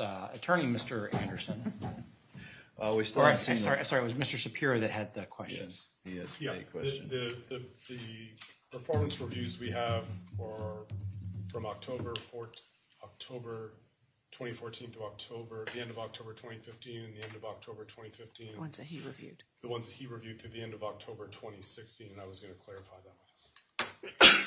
Yeah, which means that the corrective action notice and the subsequent performance review was never produced to us for the relevant 2.5 months that Maya remained in that hospital. Okay. Do you have the performance review of the time that that Maya Kowalski was at the hospital? No, Your Honor. For parts of it, yes. Well, October Okay. 2016. You is don't for- have it here or No, we in don't have evidence? No. Okay, this is what you're going to do. Yep. You're going to produce it tonight to the plaintiffs. If it's a performance review covering the time period that Maya Kowalski was at the hospital, you're going to do that. You're going to get it as soon as possible, but no later than, let's say, 6 p.m. today. This witness, although will be excused, is subject to being called back. And if there's a financial issue, we can address that if it becomes necessary. Understood, Your Honor. Okay. So then I would cross today, but then be able to bring him back if I decided after reading that it was necessary. If there's something in that performance evaluation that you need to ask this witness about, then let us know and we'll bring this person back. I understand the court's ruling. Right. Your Honor, a separate issue is the reference to JCAL accreditation and meeting those standards. While you were out, I asked the court reporter to mark the questions, and we'd like the questions read into the record again so that we can address the issue. I'm not following you. The questions were asked, so why are we re-asking the questions? There seems to be a dispute over what was asked at sidebar. What was asked, and they can be read into the record, was whether Johns Hopkins, All Children's Hospital, met the accreditation standards of the Joint Commission. And we asked for anything he relied upon in discovery, and we were never provided those reports. There's not something we can just go Google and get. So they're in the hospital's possession, they're in the expert's possession. We're not able to cross on these documents. Did he review or rely on the Joint Commission accreditation? No, it's the hospital can't operate as a facility without being accredited by the Joint Commissions. They can't accept Medicaid or Medicare funding. I didn't know that anybody was disputing that the hospital was running an unlicensed facility. It was a generic statement that all hospitals that are subject to licensure in the state of Florida, actually nationally, are subject to audits by the Joint Commissions. It's a condition. I didn't even go this far, but it is a condition of Medicare. Medicaid is a generic Did the question. plaintiffs ask for the documents reviewed and relied upon by? Yes, we did, Your Honor. When? 2020. He was retained in 2021. Did you ask with respect to this witness? Well, I'm told yes. We can address it again. Conceptually, here's the thing. If there was a specific request to this witness to produce the file, and if it wasn't produced, that also will need to be produced by 6 o'clock today. Now, if they being the plaintiffs didn't ask, it's a different story. So if you can look to see if there was a specific request, I'm sure you all can then get the file if there was a request.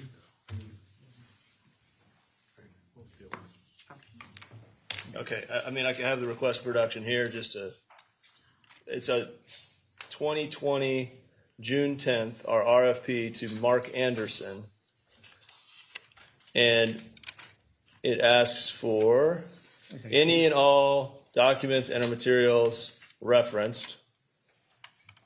So we asked for all materials from Mark Anderson. It has several others, but I'll stop there. Mr. Shapiro, why are you, okay, if they use a specific name in 2020, how was he retained in 2021? I may be off on the case. I read into the record everything he's relied on. He didn't. Okay, well, it sounds like that there was a specific request for the documents that this expert relied on. So from a discovery standpoint, you have until 6 p.m. today to get everything that this witness relied on to the plaintiffs. They have every single document that he relied on. I can read them into the court again, but I can re-email them to him. Thank you. Yeah, that's fine. Thank you. We can email them in the next 10 minutes.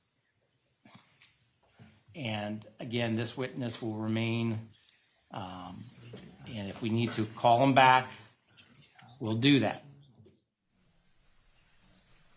So, but for now, are you ready to go? I know you don't have these documents, but you'll have them sometime today. We're ready as we can be. And just to be very clear, he was never sent joint accreditation documents. He didn't rely on joint accreditation documents, so I don't know that there's anything that they're going to expect to get other than what I read, the depositions of Dr. Perno, deposition transcripts, 4th amended complaint, 8th amended complaint, the hospital records, Sally Smith's medical evaluation, children's Mr. policies. Shapiro, if the witness relied on documents, they need to go to the plaintiffs pursuant to the document request. That's court. They have every single document that he relied on. He didn't rely on joint commission. what you're reading is what you provided the witness, which is a little bit different than the document request. So I've said what I said, 6 p.m., if not before. Let's do that. Let's continue on knowing that the plaintiffs may be able to have another bite at the apple, so to speak. Let's go get witness Mr. Anderson. Let's bring in the jury.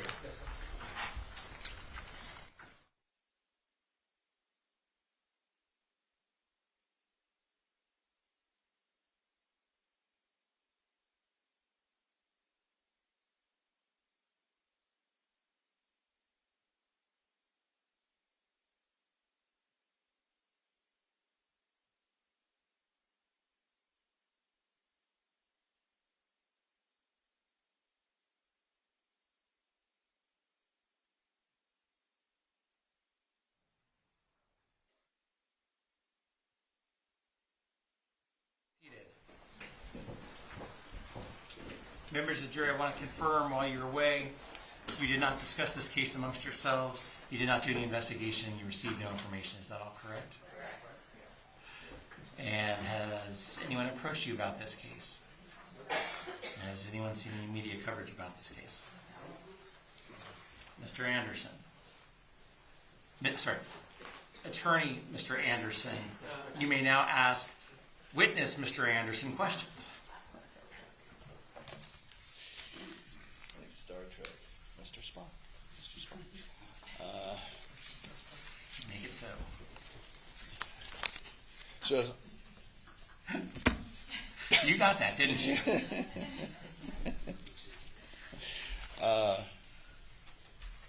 so I would be correct that the last time you actually were a CEO, it was 20 years ago in Wisconsin at a children's hospital there?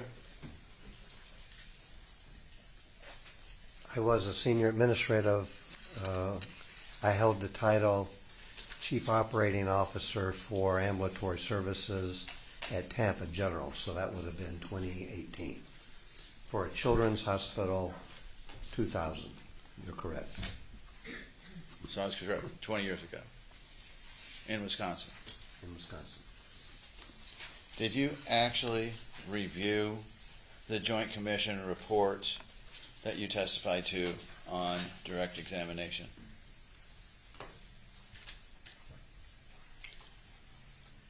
There were comments in the material that I was provided that referenced that, I believe. All right, so you received an outline prepared by these guys that had some of the quotes from the reports in it. True? True. And that report, how many pages was it? I mean, not the report, I mean the outline. How many pages was that outline? I'm not following which outline you're talking about. The very same outline you just testified contained comments from the Joint Commission reports. Well, what I was referencing there is I received Your Honor, why are we approaching? thousands of pages We're of going to get the material answer before. first. I understand that. I'm asking you whether there was anything prepared by the defense lawyers that summarized or provided you with the choice of materials you were going to testify to. Yes. How many pages was it? 2 or 3. And in that outline, they pointed to you certain deposition excerpts, No. the standards you were to testify to. I'm trying to be sure I'm specific about what outline you're talking about.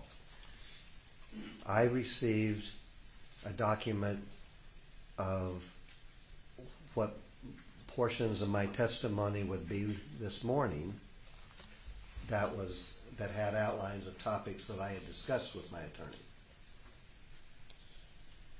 Okay, so they told you Your Honor, may we approaching this? No. what I object to the invasion of work product. they told you what you'd be testifying to, right? Same objection. Overruled, you can answer. They told me topics for discussion as a prep.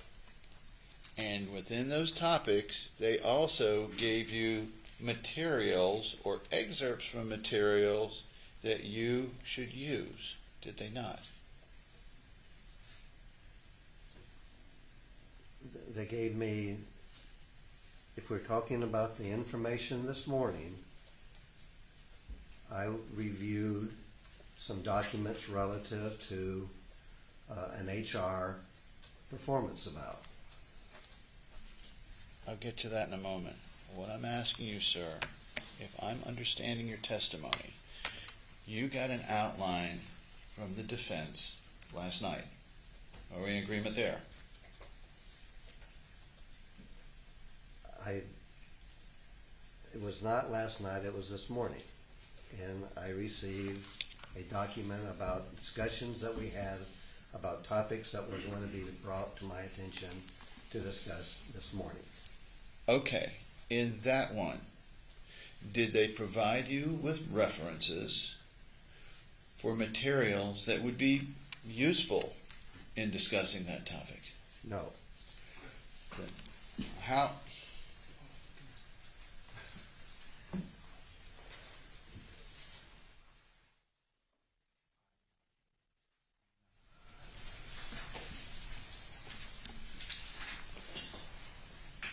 Other than telling you what you were going to be asked, topics you were going to be asked this morning, what else did they provide you in that outline?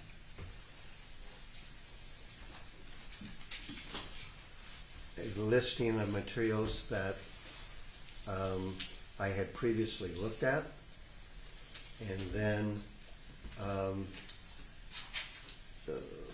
documents relative to Ms. Beatty's performance evaluation. Okay. So you yourself did not go out and seek any materials in this case, did you?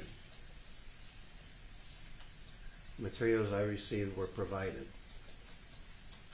over time. The defense provided you with the materials you were to base your opinion on, right? Correct. Did they provide you with the 2017 review of Kathy Beatty? Yes. They did. For the year encompassing the October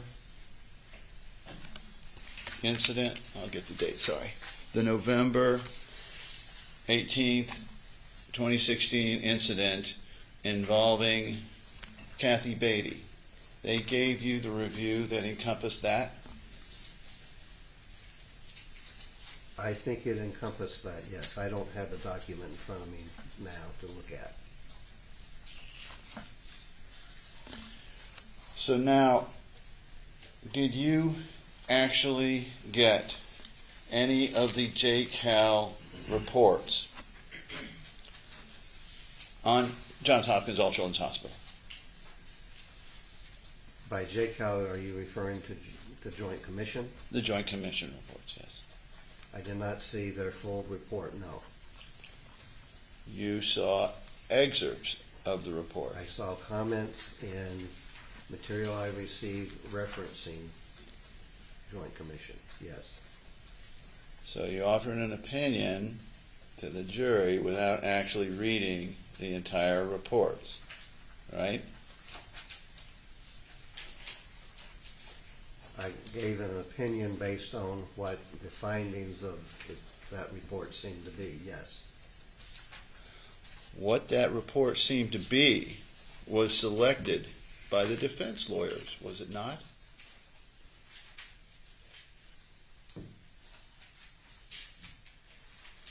That was where the information came from. You yourself never went out and actually researched to figure out for yourself what was relevant, what was not, as to any of this material, did you?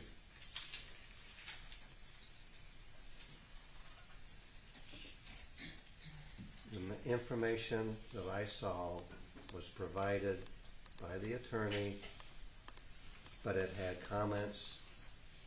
It was medical record information and other types of information, depositions and the like. That's the material that I received. So you more or less are serving here as a mouthpiece for what they consider important, right? Overruled. No, sir. So where the independent analysis come in here, if they selected the things? I'm sorry, I apologize. Continue, sir. My apologies.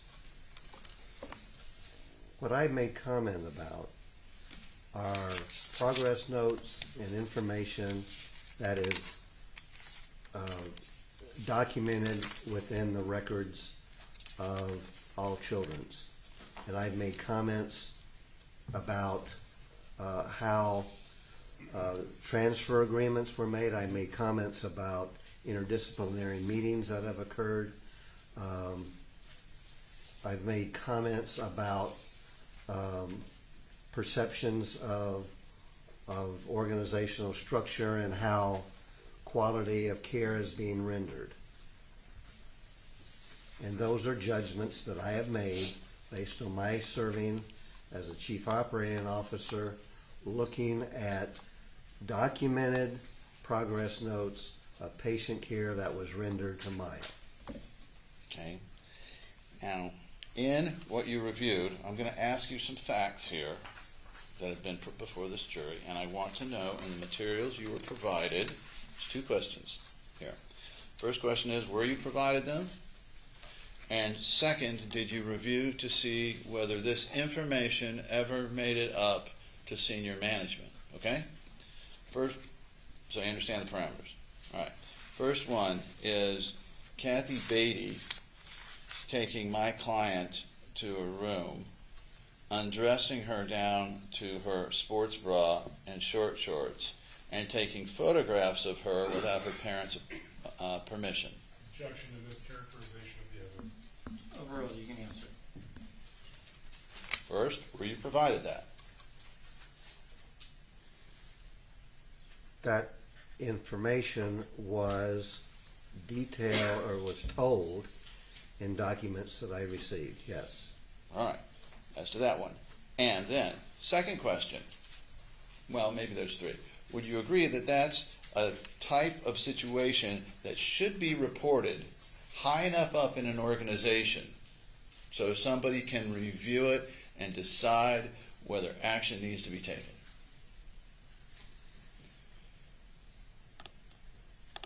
The situation you are describing was the patient being taken to have, in pursuit of further information about a diagnosis. And was there potential abuse going on to that patient? Pursuant to the hospital's policies and procedures, that was what was conducted by the team that took the photographs. But there was also no indication in the medical records or the progress notes that there was a parental complaint about that raised. How are the parents supposed to complain if they don't know about it?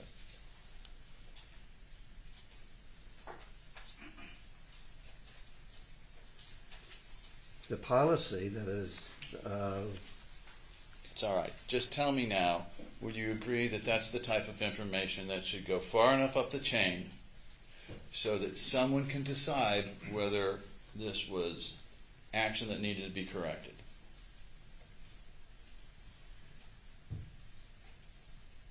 The activity that was being done was in process of the care that was needed. It was not an abnormal event that was occurring or asking to be occurred. Sir, I just want to know, is this an event that should be carried up high enough or not? Yes or no? It was carried to the risk management department and it was reported. Okay.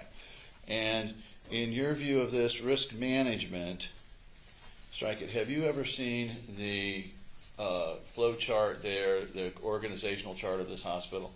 Yes. And you recognize that risk management reports directly to the general counsel? That's where it is on the chart. And the general counsel reports to the CEO, directly to the CEO? Correct. Who was the CEO back then? Jonathan Ellen. All right. So he would have a direct conduit of information from risk management, true? Yes. Do you agree with the push-pull method that it's the duty of executives to not only just receive information from those that they're working with, but pull information from time to time to be fully informed? I believe that meetings and communication should occur. All right. So a good executive should be pulling information out as well as just passively receiving information. True? That's correct. Okay. Well, as they receive the information doesn't necessarily mean they're going to intervene in the situation. Right. If the situation was being conducted appropriate to the level of care required and appropriate to the policies and procedures of the hospital. Okay. Conducting unauthorized surveillance in a room where my client could not escape for 48 hours without her knowledge or her parents' knowledge. First, is that the type of event that should be reported up the line if in fact there was no authorization? Objection, mischaracterization, Chapter 39, issues and phrase. Both of you approach.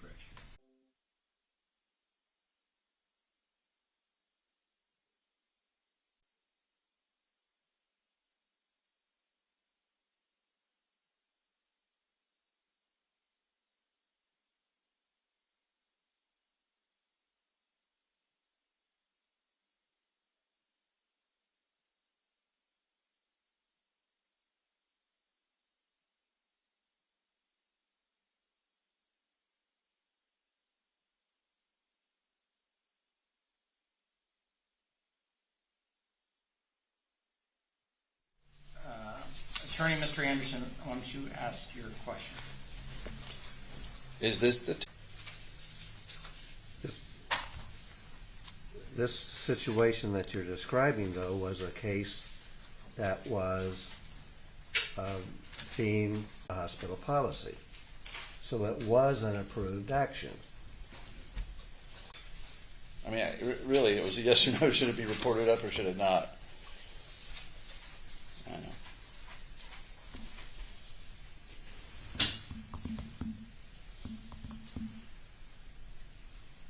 Yes or no, sir? Should it be reported up the line or should it not be reported up the line? I don't know whether it was reported up the line or not. What I'm trying to do is make a distinction that if it was in following a patient care diagnosis strategy and following a hospital policy, line could have been. Okay. In fact, in this case, it was reported up the line, was it not? The risk management?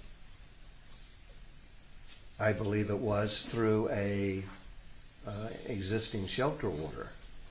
Okay.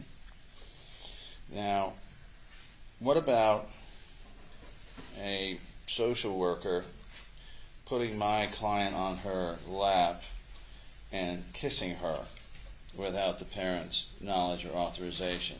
Objection. If that becomes known, should that be something that's reported up the line? Objection, mischaracterization. Overruled, you can answer that. Would you repeat it, please? Sure.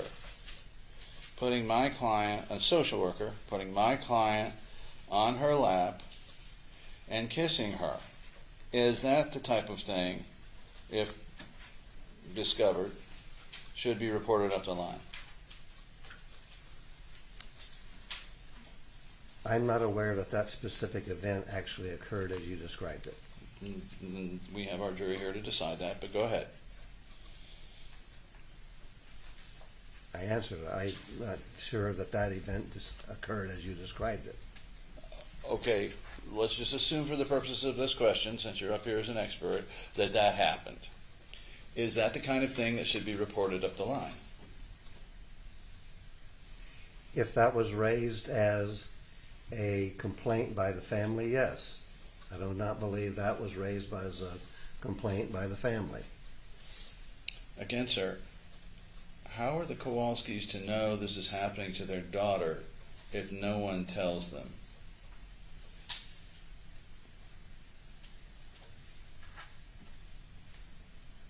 Again, sir, the information you're bringing forth is not one that I've seen documented that actually occurred. Okay. Let's look at then the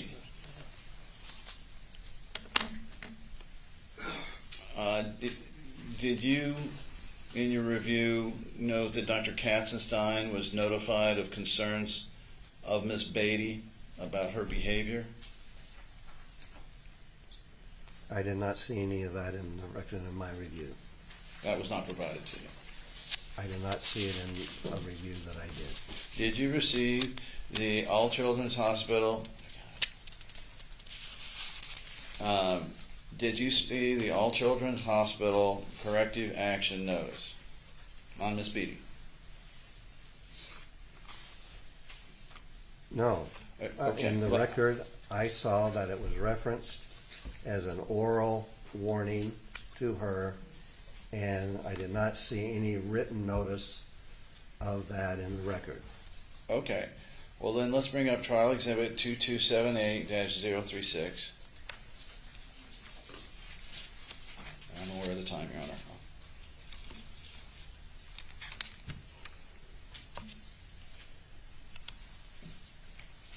And let the record reflect that this is the counseling date of November 18th, 2016, All Children's Health Notice Corrective Action. Have you ever seen this document?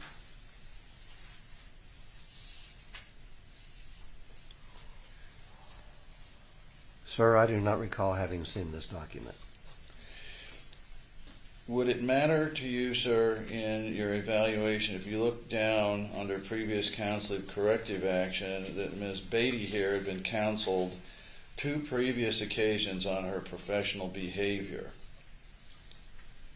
Would that have affected your opinion?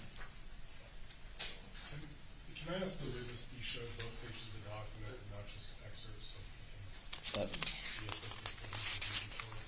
Sure. If you need to see the second page, I'm getting to it, but Pulling out excerpts and asking if he's seen that, I'd like him to see the whole document. Mr. Anderson conduct it the way he wishes to at this time. If the witness wants to see both pages, then absolutely, Your Honor. we can do that. And I'll get to it. But for right now, would it affect your opinion that on 2 prior occasions, Kathy Beatty had been counseled regarding professional behavior issues?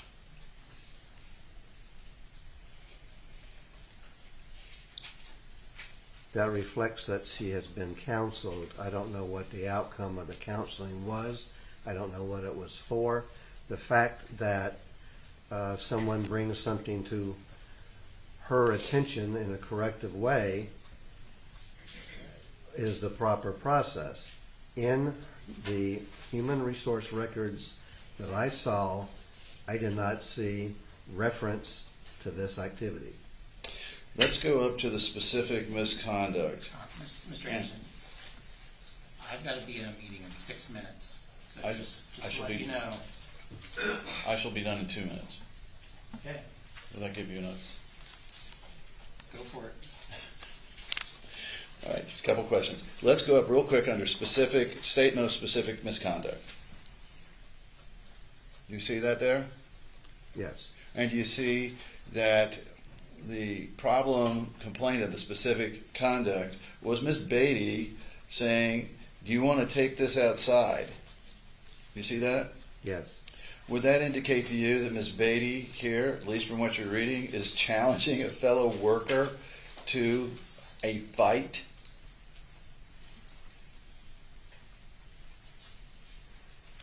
It's a statement that she was aggressive. Well, usually when people say, you want to take this outside, it means they're challenging him to a fight, is it not? And I think this is what is being referred to as when she was issued an oral warning for that activity. Final question, sir. Is this the kind of person that should really be put on as the primary contact and controller of a 10-year-old little girl in Maya Kowalski's situation? Objection, argument. Oh, you can answer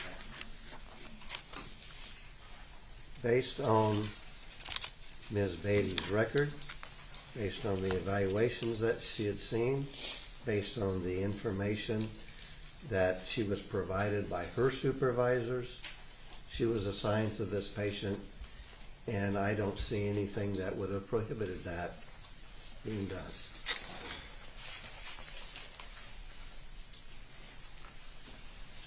One minute, 30 seconds. Okay, members of the jury, this is one of those days that I actually have a meeting that I have to appear at. So we're going to take lunch. I'm going to ask that they be back at 1:30, ready to go. Do not discuss this case amongst yourselves. Do not do any investigation and receive no information. All right, jurors exit.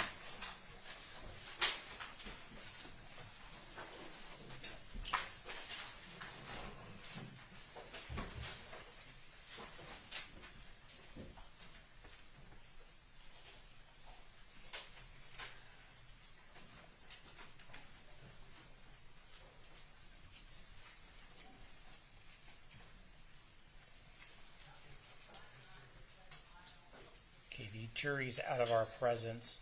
If witness Mr. Anderson is back at 1:15, is that appropriate? Yes, Your Honor. Okay. Now, witness Mr. Anderson, you're in the middle of your testimony. There's still questions to be had. You cannot have any discussion with anybody about your testimony, including the lawyers. And I think it's probably best that you just avoid both sets of lawyers.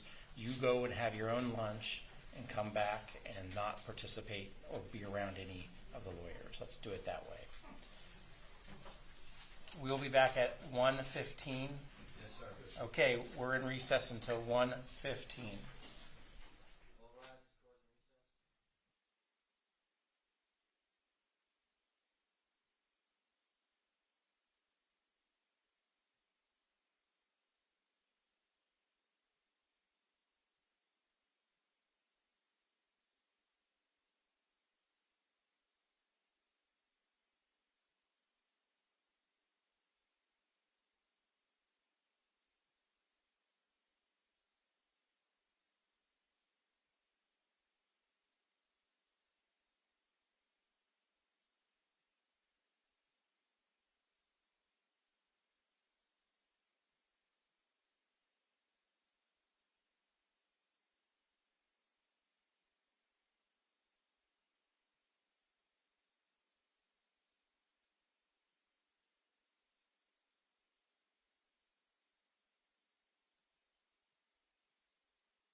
Sure. We would like to request the standard jury instruction, 601.2, be given, which is, it is entirely proper for a lawyer to talk to a witness about what testimony the witness would give if called to the courtroom. The witness should not be discredited because the witness talked with the lawyer about his or her testimony. I assume you mean for me to do it right this second as opposed to, Yes. or in addition to Yes. the end? Yes, that's the request, given the Right. implications raised by Mr. Anderson. I think I can just do it at the end. I don't think it's appropriate to do it at this moment. Okay. All right, then, do you want to do exhibits, Judge? I am. Oh, great. Do you mind if I sit? That's fine. Okay. So we would like to look at 3227, 144. This is an Instagram photo taken on February 9th, 2016, and posted by Maya. 3227, what number? 144, 0144. Can you pull it up, please?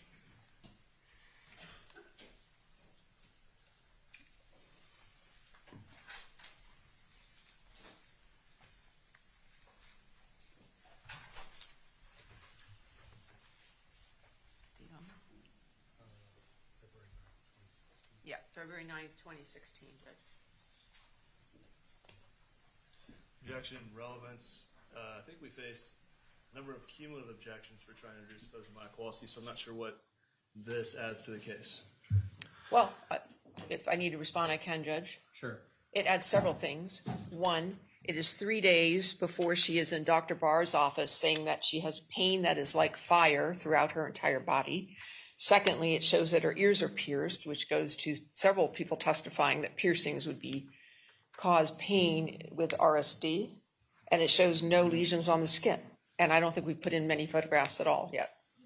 It does nothing to establish if she had her ears pierced recently or this exists. I think it's since she was 4 or 5 years old, so not sure what that adds. And I don't think touching her earring Check. is particularly painful. The court will receive into evidence 3227-0144. But let me ask you this. All of this metadata at the bottom, We can delete that. I want the date on it, but we can delete the metadata if you want.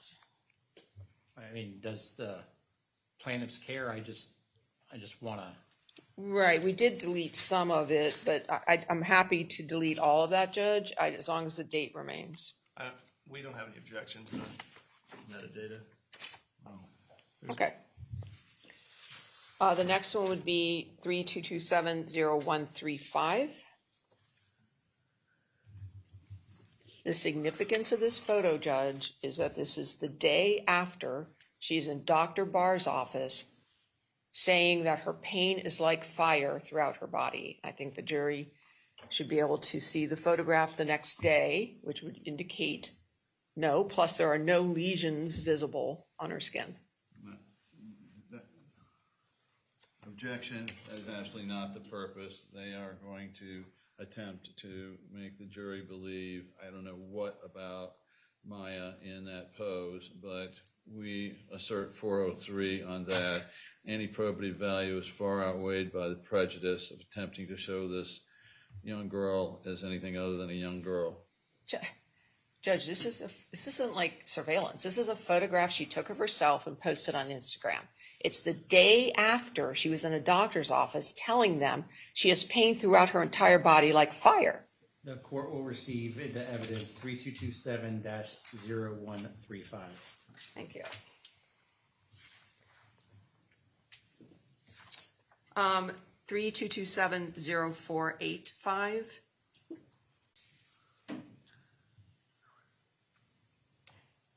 Don't we all, cumulative, Your Honor, don't we already have not only testimony but other photographs?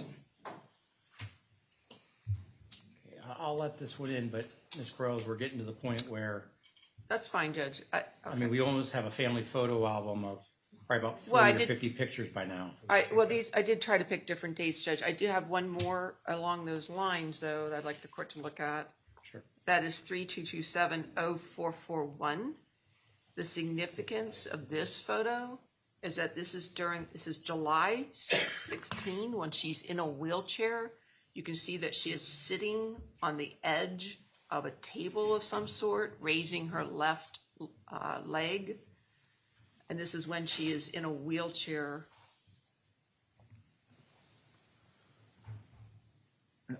Objection, this is again cumulative to about 7 or 8 other photos and indicates what? That she can sit in more than a wheelchair? What is it probative of, other than just some kind of prejudice about the... I don't understand. This is when she's in, isn't this when she goes to the hospital? This is during Dr. Hana's treatment. Sitting She's there. in a wheelchair, supposedly. She can't move her legs. This is a photo taken on July 16th, 16. She's sitting with her own body without any support on a hard surface, not in a wheelchair. Don't we have video of her playing around in the pool and demonstrating her upper body strength based on the ketamine infusions and based on where she was with her therapies? I'm going to let in 3227-0441. Thank you, Judge. And cumulative, by the way.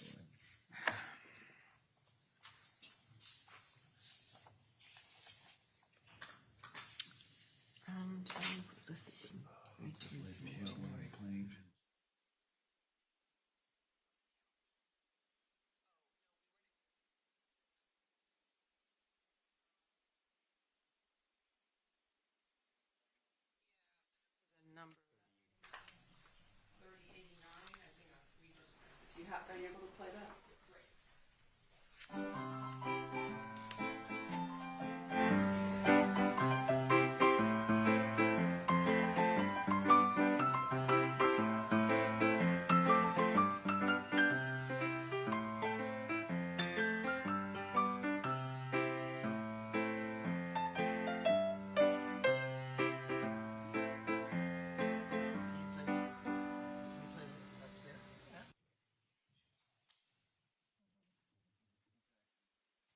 Cumulative to other ones and does not demonstrate anything other than what is already in the records. Yes, she can play the piano. Well, the other piano one was not during the admission of the hospital. I don't remember the date, but I know it wasn't during the hospital because it was at home. Yes. I'm going to admit, what number is this? 3089. 3089, the court receives. 32320819. 3233.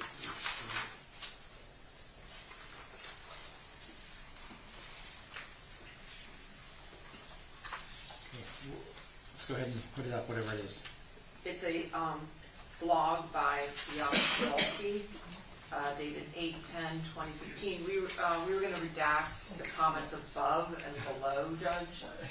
I thought that had been done, but so it would start at user Beata Kowalski, and then the text, and then the date at the bottom. Didn't I just let in yesterday a whole series of emails from Beata Kowalski over any number of dates? Those were all I thought about all about the coma. This is Well, August no, 10th. I mean, there were lots of them because they went not only during the November of 2015, but they went all the way almost I'll in withdraw. 2016. Let me take a step back from that, Judge, and look at what was admitted before we go to this. Because, I mean, there's a cumulative issue. Yeah. I let in a whole bunch of them. All right. Let me see if I can find that, Judge. Okay. Well, if you're going to cry, I'm not going I think he's talking to Mr. Whitney.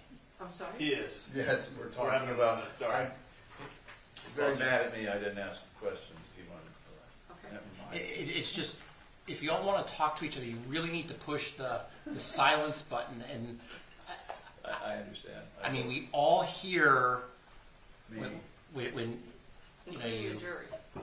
yeah, including like doing this with your fingernails, like I just did, and all sorts of other Moving the microphone like that doesn't really do it. You need to hit the mute button. And hold on to it when you want to have that discussion. I see the TV gentlemen probably would be very happy if you did that. He's shaking his head yes. Yes, sir. What's next, Ms. Crows? Judge, we would like to revisit 31389. That was the Tribeca Film Festival, and I'd like to clarify with the court that the photo you left in as 7 was from 2022. We removed all references to Tribeca, so it is simply the 2023 photo we have. The previous one of her with her boyfriend is from 2022, where it looks like she's going to the prom or something. Okay. If you can see, we've removed all references to the Tribeca Film Festival. That was the prejudice that was claimed. It is a 2023 photograph of her with her boyfriend. I maintain my ruling on 3138-009. I'm sorry? No, I'm not reconsidering. It's not in. Yeah, Judge, I think that's our only 2023 photo. Okay. Right? I mean, obviously, in 2023, the jury has seen Maya Kowalski here. I'm just saying. I think the testimony of Maya Kowalski with respect to her life has been dramatically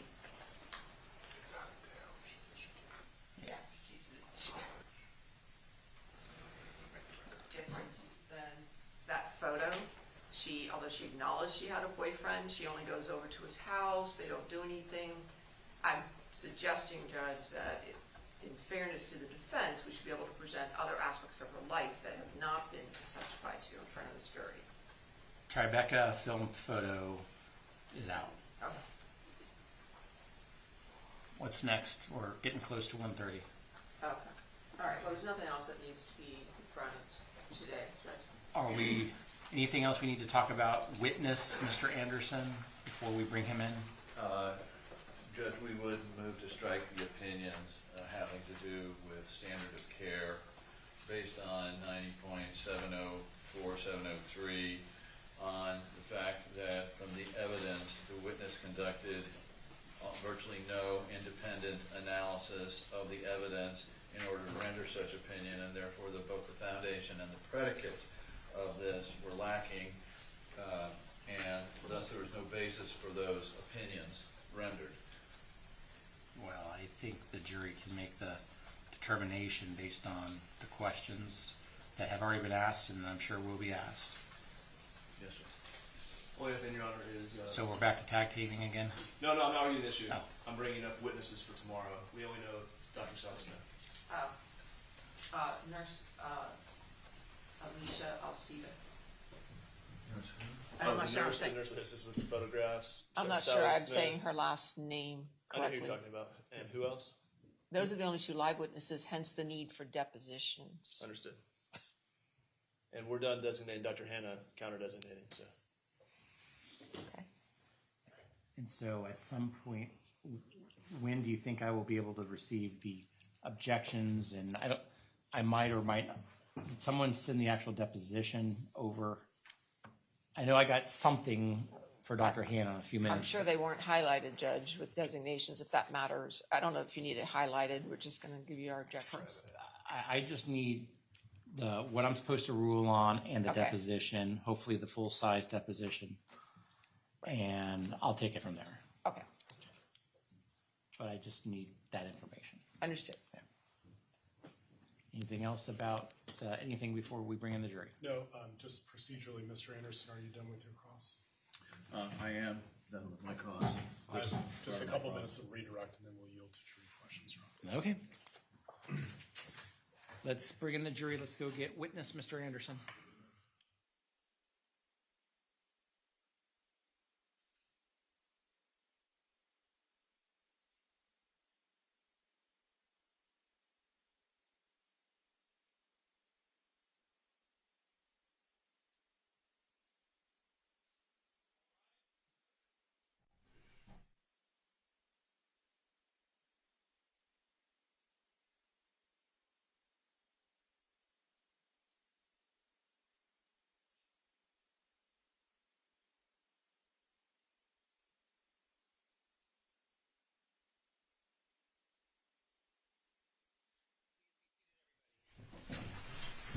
Members of the jury, I want to confirm while you were away, you did not discuss this case amongst yourselves, you did no investigation, and received no information. Is that all correct?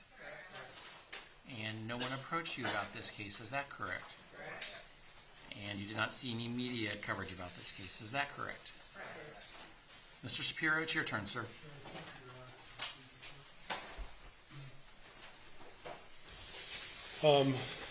Mr. Anderson, just to clarify the sequence of events, last night you and I met. Is that right? Right. Okay. You gave me your opinions. Correct. And then I discussed with you what topics I'd like to cover in front of this jury. Is that right? Correct.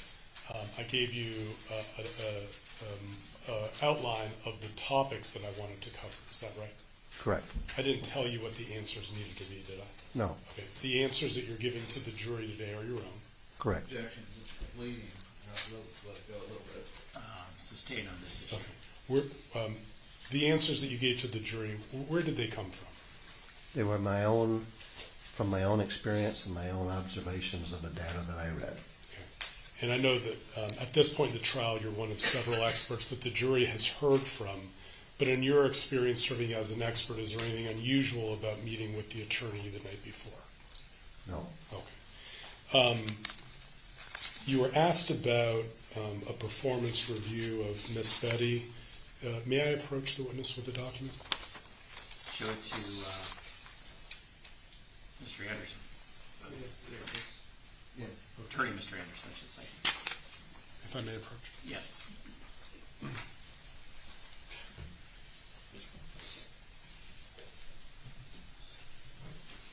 And take a moment to read both pages, if you wouldn't mind, Mr. Anderson.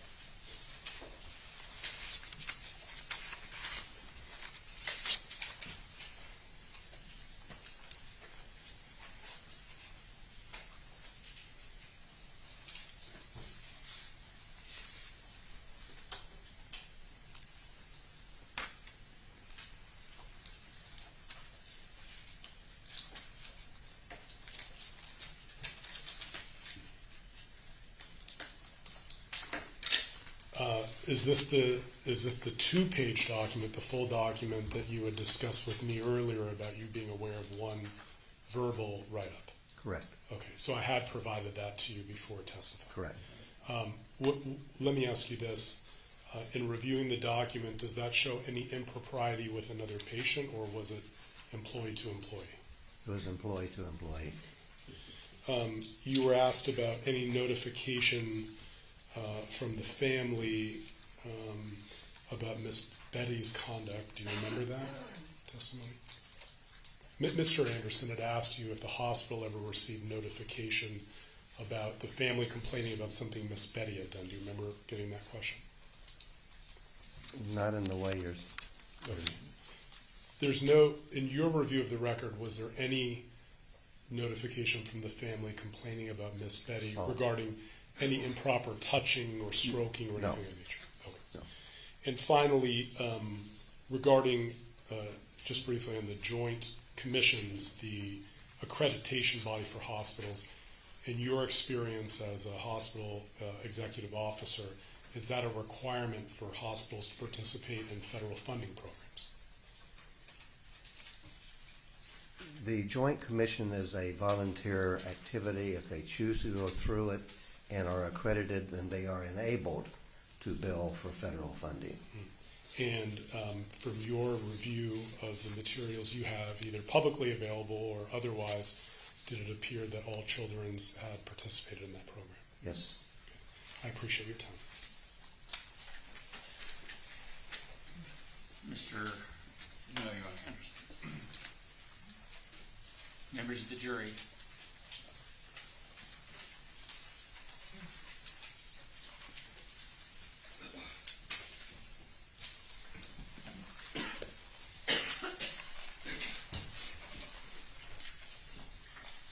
Have I got them all, or are there any more coming?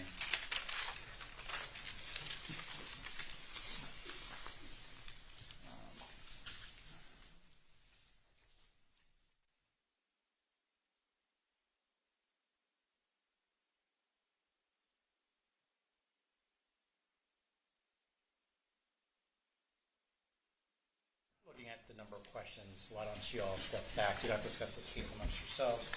Do not do any investigation and receive no information. All right, for the next thing.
Jurors entering.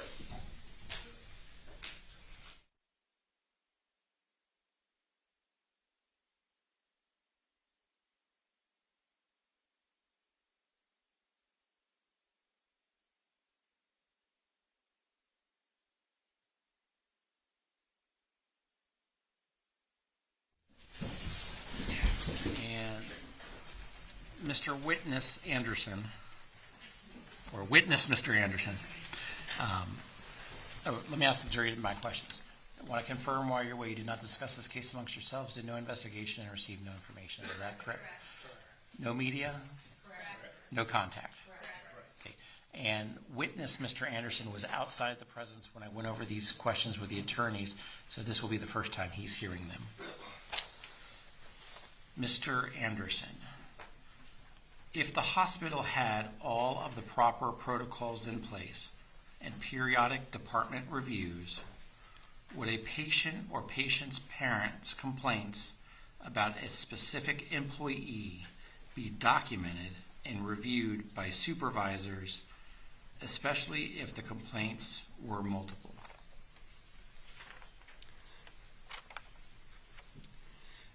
Yes.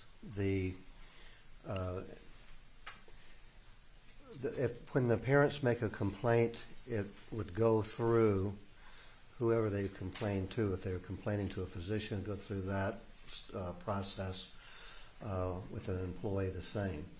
But it would be looked at and followed up through HR and with the employee if there was an official complaint. Are only performances observed by other staff and peers of an employee documented for review? I think this question follows that last question.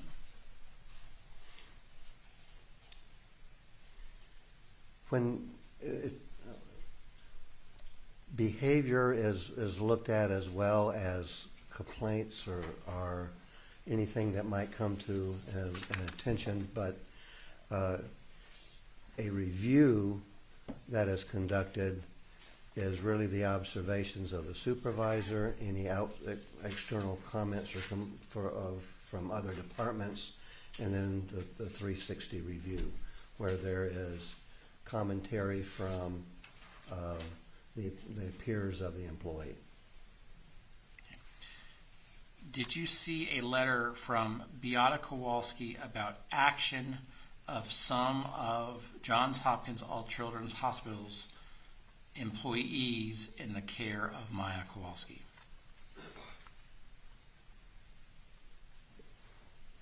Do you want me to read it again? Of patients other than Maya? Let me read it again. Did you see a letter from Beata Kowalski about action of some of Johns Hopkins All Children's Hospital employees in the care of Maya Kowalski? I do not recollect that, no.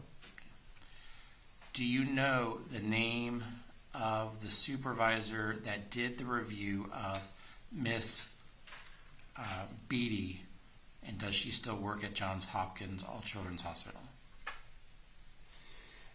I believe the name of the supervisor who did the review is Chris Drisdall. I'm sorry. Get it out. I have no idea if the individual is still at the hospital or not.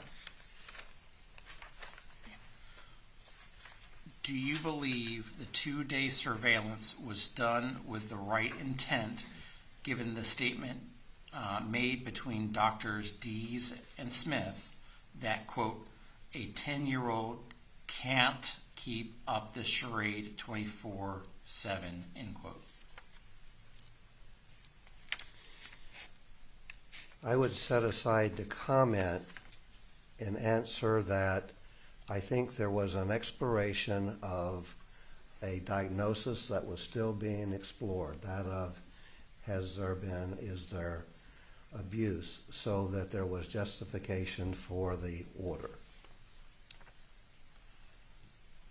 How many disciplinary meetings were there, and what were they about? I don't understand that. I'm assuming the context is Kathy Beatty. Beatty? Yes.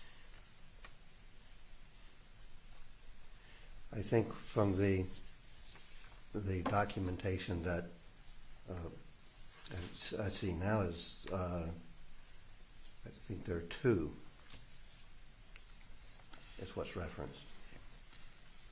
Did you say the pictures taken were to look for child abuse? I think that was part of it. I think there is in John Hopkins, if there was an examination to look for abuse, then that was part of the reason for the photographs. But I also think that Photos were taken in January, which is 3 months after Maya was checked into the hospital. You aware of that? not the specific date. Why did you not review the Joint Commission reports? The Joint Commission entirety of the report, or reports, is what I was making my comments about was that the hospital had been surveyed and had been accredited. And I wasn't referencing having seen the report. I was acknowledging that they had gone through the process of evaluation by the surveyors and that they had received accreditation for their performance and review. This is a little bit lengthier question. I am a bit confused as to the reason for the photos you stated. By past witness testimony, I thought the reason for photos when Maya was in her skivvies was before court, and past testimony said another set was taken upon return from Maya's court appearance in order to document any, quote, new, end quote, body marks while not in the hospital's direct care. In your testimony, you said the Maya disrobe for photos was for, quote, diagnostics, end quote. The, quote, provided documents, end quote, you were provided and reviewed something photos taken this date of Maya to be used for diagnosis or for comparison? Or do you recall what you read that made you testify the photos were, quote, for diagnostics, end quote? What I was referencing that I had seen in the documentation was the request for photos by Dr. Smith and Dees.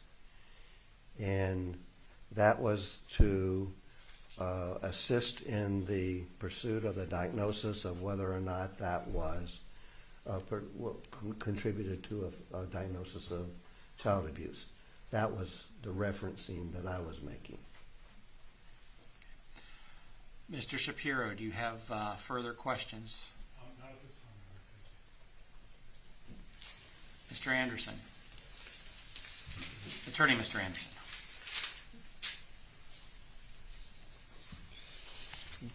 So you agree that senior hospital management were kept informed regarding Maya's care and treatment between December 2016 and January 2017, right? Could you repeat that again, please? You agree that senior hospital management then knew about Maya Kowalski's care during her stay there? I don't know specifically which senior leaders knew of her stay there. What I was saying in my testimony was that it's very common that there are multiple shelter orders in place and that senior leadership would not necessarily intervene on those cases as long as the care of the patient was proceeding and was not rising to a level of crisis. Patient was stable. That was my reference in terms of indicating why or why not certain individuals might know of Maya's condition in the hospital. So is your answer yes, you just can't tell us which senior official?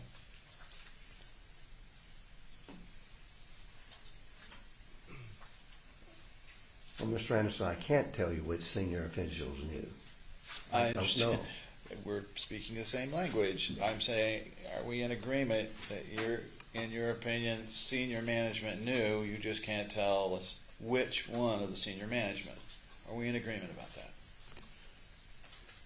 I believe that there were senior managers who did know, but I don't know who they were. Thank you.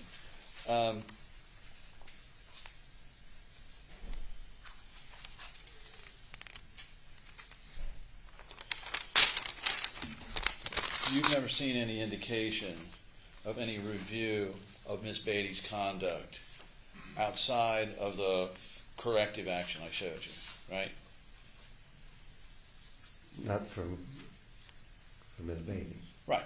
So all of the actions I was talking to you about, in other words, the photography, the sitting on the lap, all those, you never saw anywhere in the records any corrective action as to Ms. Beatty, did you? No, because I saw no official complaint lodged about any of those activities. That's not my question. My question was, did you see in your review any indication that anyone at Johns Hopkins took any action regarding No, I did not. that? And as to the photos themselves, 48 hours as well, if they were going to be for diagnostic purposes, you would expect to see some medical analysis of them, would you not? There should have been a review, yes. And they should have appeared in the medical records, one would think. That would be the logical place to see them. Thank you. Mr. Shapiro. To be clear, Mr. Anderson, having reviewed the sworn testimony of Ms. Beatty that we did provide you, she denies the allegations against her, does she not? Yes, she does. And in terms of your review of what was provided to certain levels of leadership, is what I understand your testimony to be that there were members of risk management that were consulted about certain legal obligations? That's correct. Do you know whether those people in risk management were at senior leadership or executive levels versus lower level risk managers? I do not. Action leading. Do you know, as you sit here today, what the level of executive leadership was that were consulted on those questions? No, sir, not all of it, no. Okay, thank you. Anything further, Mr. Anderson? Can we put up trial exhibit 2277-628A? 2277-628A. Is it in evidence? Yes. It's in evidence. Then you may.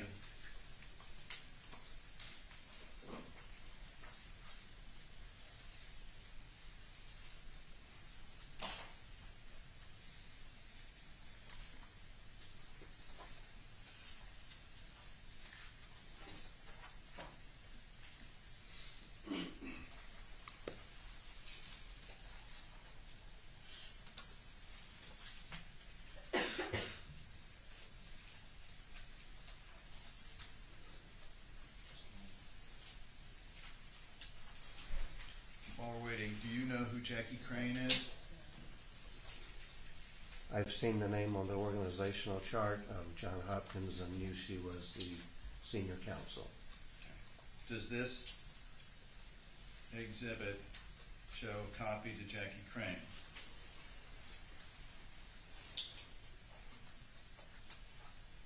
Yes, it does. And at the bottom there, not the next to the bottom after a lot of the whiteout, does it advise a doctor to get pictures of the scratches? Yes, it does. Right.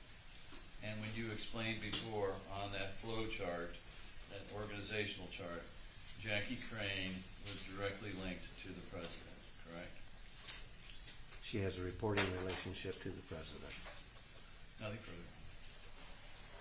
No further redirect. Thank you. And members of the jury, do any of you have, it looks like we have further questions.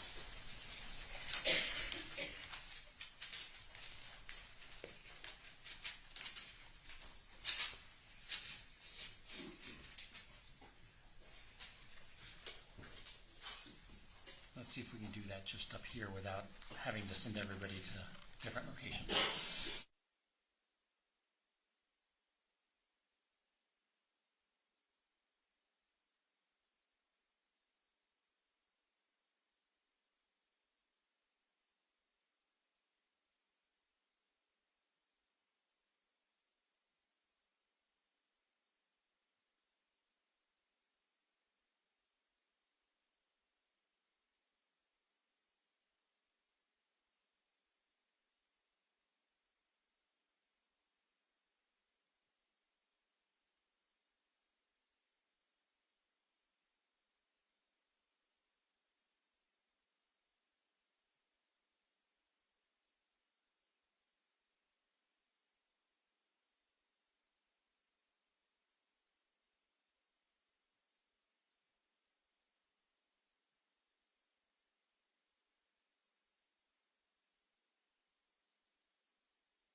Okay, doctor, this is actually my question, not the jury's question, but in your testimony a few moments ago, did you say exploration of a diagnosis or expiration of a diagnosis? Exploration. Exploration, okay. At this point, I'm not going to ask that question. Next question. Do you think Johns Hopkins All Children's Hospital needs to change their policies for patient and safety care?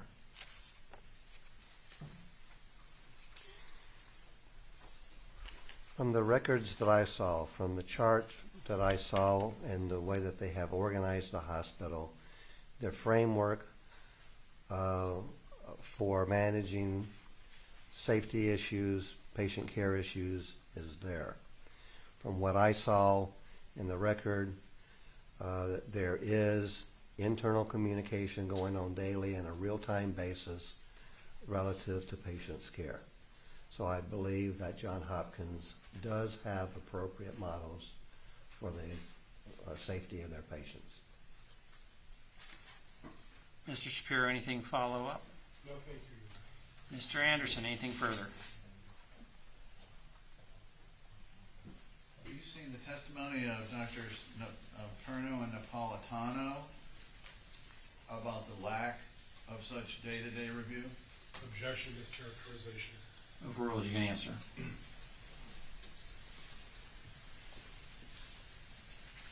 There are structures that exist that departmentally safety items are involved. What they were referencing was their particular involvement in some of those activities. But there are, through the different medical staff committees and through the department structures, there are avenues for quality care to be done and to be monitored. I just asked you whether or not you were aware that both of them testified about that. Same objection, mischaracterization. They both testified about that to my knowledge. Nothing for you, Ron. Nothing further. Okay. Mr.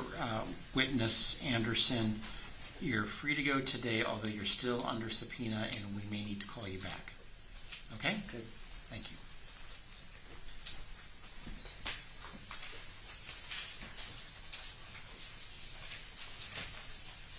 Defense, who's next? Defense calls William Cecil, Doctor of Physical Therapy.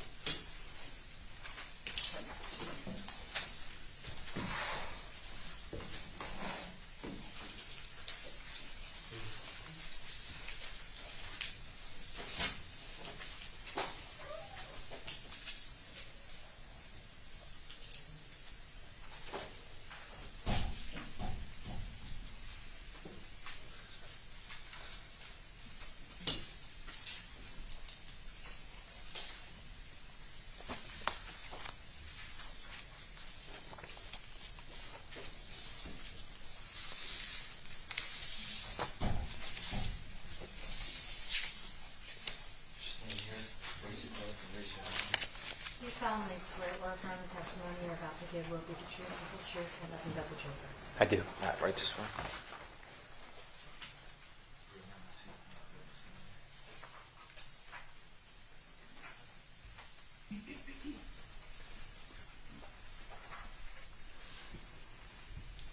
May I please report? Yes, sir. Good afternoon, sir. How are you doing? I'm good. How are you? A little tired, but other than that, I'm okay. Thanks for asking. Could you please introduce yourself to the jury, please? Yeah, my name is Dr. William Cecil. I'm a doctorate of physical therapy. Can you give the jury the benefit of your education and training, the type of certificates and colleges and things of that nature that allowed you to become a doctor of physical therapy? Sure. I did my undergraduate degree at the University of Florida, graduated in 2007, and then I then went to physical therapy school at Nova Southeastern University, where I studied for 4 years, including clinical internships in various settings, and graduated with my doctorate of physical therapy, and then sat for the Florida licensure exam. Could you please explain for the jury what it is that a pediatric doctor of physical therapy such as yourself does on a day-in, day-out basis, recognizing that many of our jurors probably aren't doctors of physical therapy? Sure. So I work in an inpatient setting, which means I'm in the hospital working with children with various illnesses. On a daily basis, I can help a child with cancer, and then a kiddo after a heart surgery or after a trauma, car accident. And my goal with each one of these patients is to help them recover whatever function they've lost, help them to identify what those weaknesses are, those abilities that they've lost based on their situation, and help recover that back to their normal baseline function. Mr. Cecil, why is it that you chose to go into pediatric physical therapy as your calling? I've always loved working with kids and families. Before I even thought of doing physical therapy. I worked for the YMCA, doing before and after care programs, working summer camps, worked for that organization for several years. I just love that dynamic of helping kids and then also working with kids and families to make that child's life better. So I took that experience and kind of parlayed that into my career, going into physical therapy, where you're not only helping kids, you're not helping kids academically, but you're helping them physically recover from a tough situation, whatever that may be. Could you please give a brief explanation of your past employment history, places you've worked, things of that nature? Sure. So I worked for the YMCA, as I said. After physical therapy school, I worked at a small outpatient clinic with adults for about 6 months, and then I was hired at Johns Hopkins All Children's. I had a clinical internship there prior, and I've been employed there ever since. And approximately when did you start at All Children's Hospital? I started at Johns Hopkins in 2015, and I've had continuous employment with them since. And what is your current position? I'm an acute care physical therapist. And what was your position or title at the time that you came to care for Maya Kowalski back in October through December of 2016 and into January of 2017? It's the same as it is now, acute care physical therapy, doing the same job, same general populations. Could you give the jury a brief description of your work experience within your career with complex regional pain syndrome and other amplified pain disorders? Sure. Over my career, most of that at Johns Hopkins, I've had significant experience with CRPS patients in chronic pain. I'm one of the primary therapists in our CRPS program, who's worked with dozens of CRPS and chronic pain patients over that period.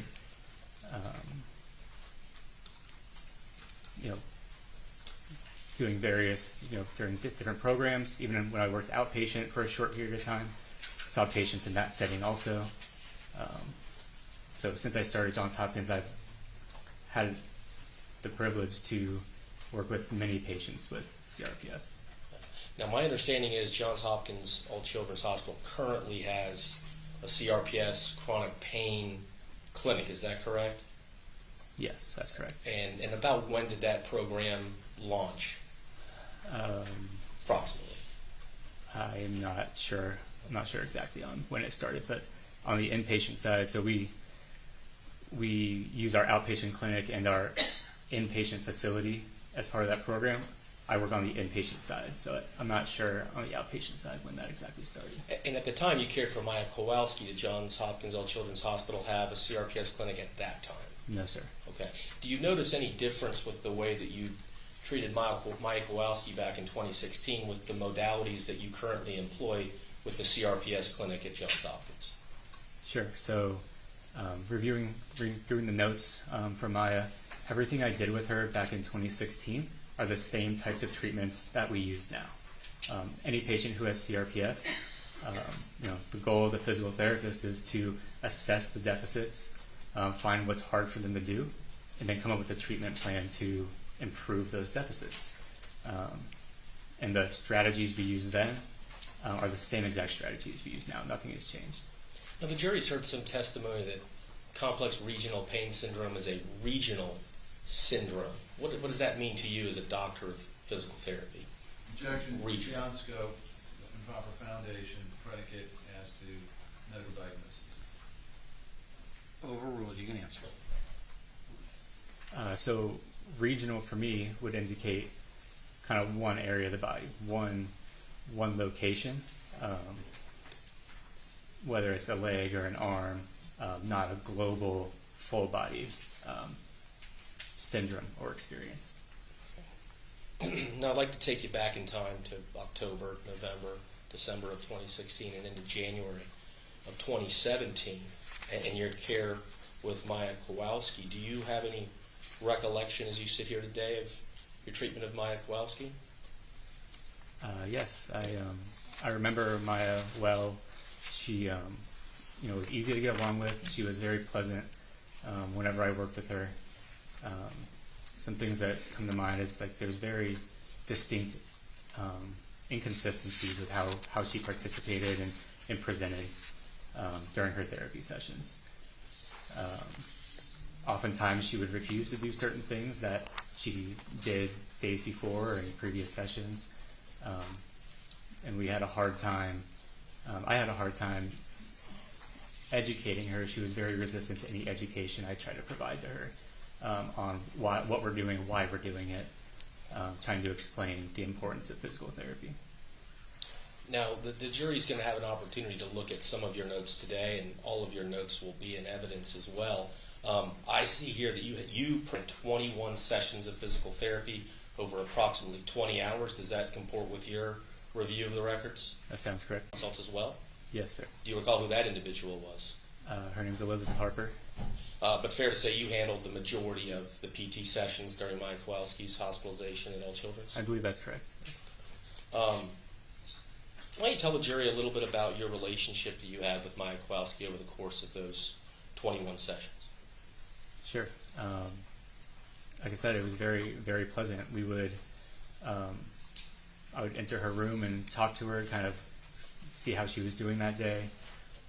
We would talk about what the plan is for that day. We would, I would give some goals, things that I would like to see her do. Oftentimes she would kind of push back on that, and there's things that she refused to do frequently. But we worked together as a team trying to achieve some goals that I had said and we had discussed together to improve her function. Never pushing her to do things that she was ever uncomfortable with or things that she never agreed to. But coming up with that plan together, which is really an important role for the physical therapist, right? We need our patients to buy in and build rapport with us so that we can make improvement over whether it's a short period of time or a long period of time. Now, when you started out with Maya Kowalski in October of 2016, did you formulate a kind of a game plan moving forward for the course of your physical therapy treatments with her? Yeah, so initially, I wasn't the one who performed her initial evaluation, but if I'm understanding your testimony correctly, you're literally assessing on a session-by-session basis and tailoring your treatments based on what you're observing in real time? Yes, sir, that's correct. It's not a cookie-cutter approach? Objection. Sustained. How would you characterize Maya Kowalski's trajectory and improvement over the course of the 21 sessions that you provided? Sure. So if you look at her initial evaluation and the documentation and then the final PT note, there are some areas of significant improvement. There are really three areas that we worked on every single time. One was her sitting balance. When she was first evaluated, the documentation shows that she required min to mod assist, which means she required 50% effort from the therapist. For the remote or anything like that, 50% help just to sit for 2 minutes. By the end, when she left the hospital, she was able to sit in her wheelchair completely, and whether it was a game, whether it was piano, whether it was grabbing things from the floor, she was able to do all those things by herself. So that was one area that was improved. Another area that improved was her posture, especially her sitting posture. On her evaluation, she was in this slumped posture, unable to hold herself up, and complaining of back pain whenever she straightened up. Throughout the admission, she consistently had an upright posture, able to hold herself up with a straight spine, and no consistent complaints of back pain during that time. The third area was her activity tolerance. So again, on that evaluation, all she was able to do was sit on the side of the bed with 50% support for 2 minutes. That's all she was able to do. Throughout the entire admission, including at the very end, she was participating in physical therapy activities for 45, 60, sometimes 75 minutes with minimal complaints during our session. So all three of those were significantly improved from what her evaluation on that very first day we saw her was.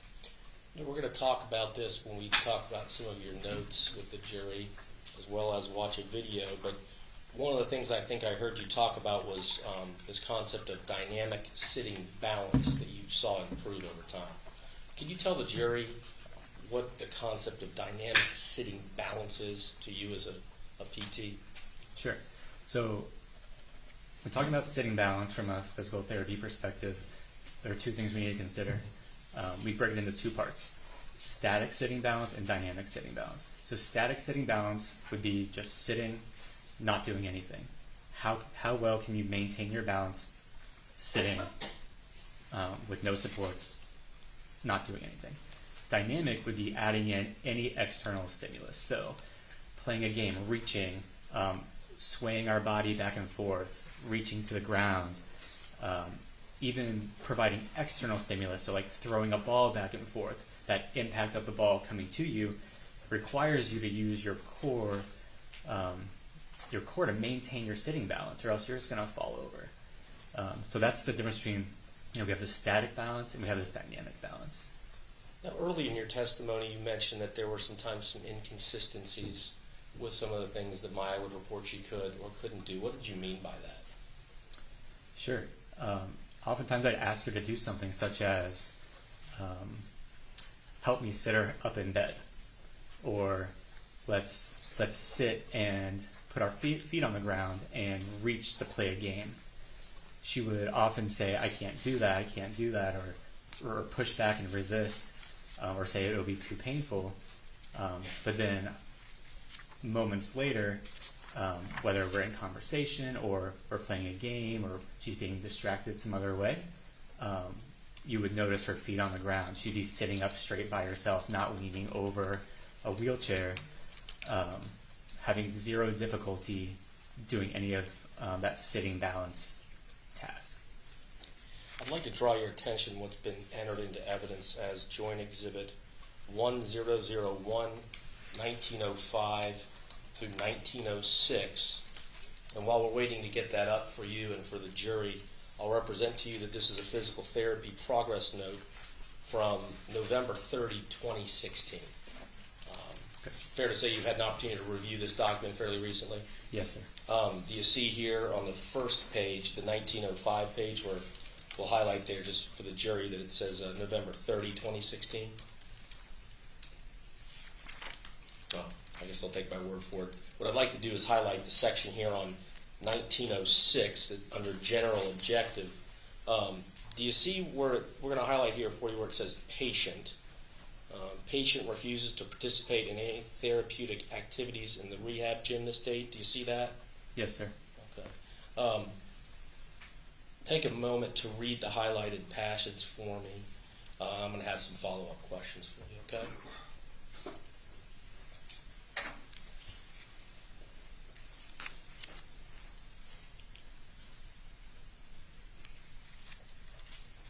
You can continue the highlighting for another couple sentences, please.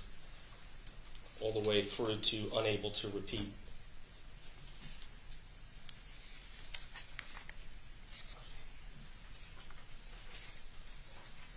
So, Mr. Cecil, I wanted to ask you about this. Is this an example of the type of sitting balance inconsistency you were talking about earlier in your testimony? Yes, sir. Okay. Objection, leading. Sustained. Can you please describe for the jury what it is that we've got highlighted here and how it ties into your treatment of Maya Kowalski as well as your observation of inconsistencies? Sure. So she refused to participate in things at the gym. That was our, the gym, the physical therapy gym, the inpatient rehab gym. It's a place we take most of our patients who are able to leave their room, that we have functional goals for. So in the gym we have items like practice stairs, we have play mats, we have parallel bars that help retrain people to walk, we have other specialty equipment. So that's why we typically go there, because it has all of our things that we like to use to help improve our function. This day she happened to refuse. We had a conversation that the benefits of going to the gym, but she refused. So instead, we went down to the first floor where there's a piano. And while down there, she was able to play the piano without difficulty. So that involved sitting up straight, leaning forward, reaching forward, playing the piano without any loss of balance. No difficulty, no signs of distress, facial grimace, or anything like that. During that time, as it says here, I noticed that it says bilateral lower extremity, so both of her legs were in near full extension with controlled movement. What that means, that's kind of fancy medical terms for, she was kicking her legs all the way straight, or near all the way straight, which is something that she had said consistently she couldn't do. So this was something to take note of, because it's something that we rarely, if ever, saw happen. So she was kicking her legs nearly all the way straight in a controlled motion. It wasn't just kind of flopping all over the place, which would indicate, poor muscle tone or poor strength. But it was a controlled motion, kind of all the way into extension or near extension, and then back down. The next sentence, as it says, when I brought attention to this, because I wanted her to know, hey, look, you're doing this. Your legs are moving. Like, we can parlay this. We can use this to progress into more strengthening for your legs, into some more movement that's going to make you more independent at home. When I did that, she immediately was unable to repeat. She stopped moving her legs altogether, and we didn't see that again on this day. And why is this significant to you as a doctor of physical therapy, what you're describing here for the jury? Yeah, this is significant because she consistently, this was November 30th, this is already a month or more into seeing her. She had consistently, every single day, said she can't do things like this. And during our sessions, we try to get her to participate in activities that are going to strengthen her legs in order to become more functional, which was refused most of the time. So being able to see her do this with no visible signs of pain was significant. I'd like to now pull up a video for you. It's been marked in evidence as 3089, please. And why don't we watch that together, and I'll have a few follow-up questions for you, okay? And I'll represent to you this is a video from the lobby at Johns Hopkins All Children's Hospital.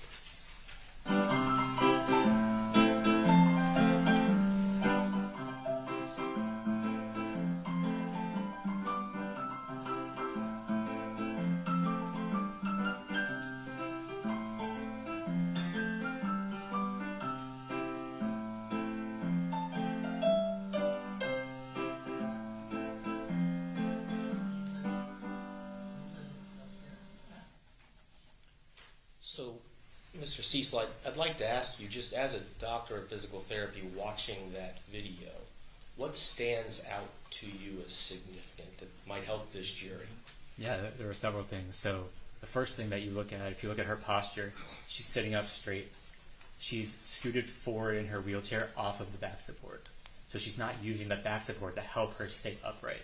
Also, her arms are not on the armrests. She's forward on the keys. So she's using her core and back muscles to maintain that posture. That's the number one first thing. Secondly, at the very end, you kind of see her move to the side. She's moving the wheelchair. No one's pushing it. She's moving it to the side, kind of using her hands. And if you look closely, she actually moved her legs to help move her wheelchair to the right. Her toes and the balls of her feet, kind of the knuckles of her feet, are on the ground the entire time. And she's smiling at a point. She has a smile. So it's significant that her feet are on the ground, her legs moved, she's smiling, which is things that she verbally said that she was unable to do. And when asked to do things similar to this, completely refused and said it was too painful to perform those activities. Now, the jury's heard a little bit throughout this case about the concept of distractibility. Do you know what that is? Yes, sir. Could you please explain what that is for the jury, please? Yeah, so distractibility is a technique that all therapists use, especially with patients who are in pain. We try to make conversation or use games or crafts or other things to distract the patient from their pain in order for them to participate better in our therapy session. We're not ignoring their pain. We are using external items or games or things to shift their focus to something else. Did you ever utilize any distractibility technique with Maya Kowalski, and if so, can you please tell the jury a little bit about your observations in that regard? Yeah, every single session. Distraction was basically the only non-pharmacological, so no medication pain technique that we could use that was effective in helping her to participate better in therapy. So frequently we would engage in conversation, talking about music or what do you like to do or things like this, or throughout my documentation you see we're playing games, whether it's laying flat on her stomach on a play mat with her propped on her elbows playing a game, or sitting in a chair with a game in front of her, working on her posture, providing that external influence or focus to take her focus off of her pain and go towards participating more and more. I'd like to draw your attention now to what's been entered into evidence as Joint Exhibit 1001, 1900. And I'll represent to you that this is a physical therapy note from All Children's Hospital on December 3rd of 2020. Have you had an opportunity to review this note before today? Yes, sir. I'd like to draw your attention to the section here that says patients aren't visiting at gym at time of therapy session and remain present throughout session. Do you see that section of the note? Yes, sir. Do you recall anything about interacting with members of Maya Kowalski's family that came to visit at Johns Hopkins All Children's Hospital? The only thing I remember is the aunt was present during this session, and then I think there was once or twice where our session was finishing, and I believe her father was in the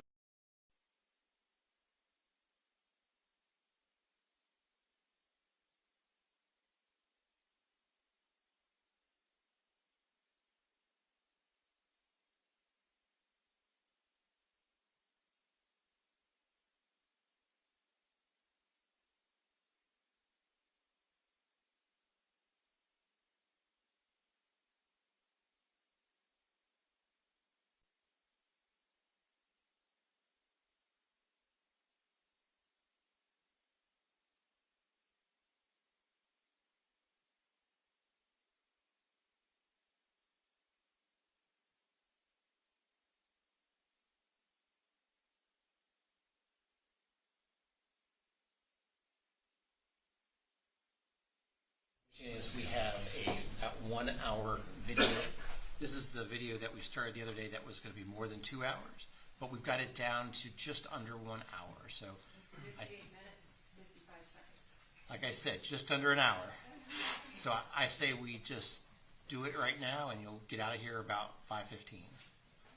Do you want the lights remain, or do you want them dimmed some? It looks like everyone's, am I saying, let's, Ms. Krells, if you could tell us who we're calling again? Yes, it is the deposition of Dr. Farhan Malik, taken on November 12th, 2019.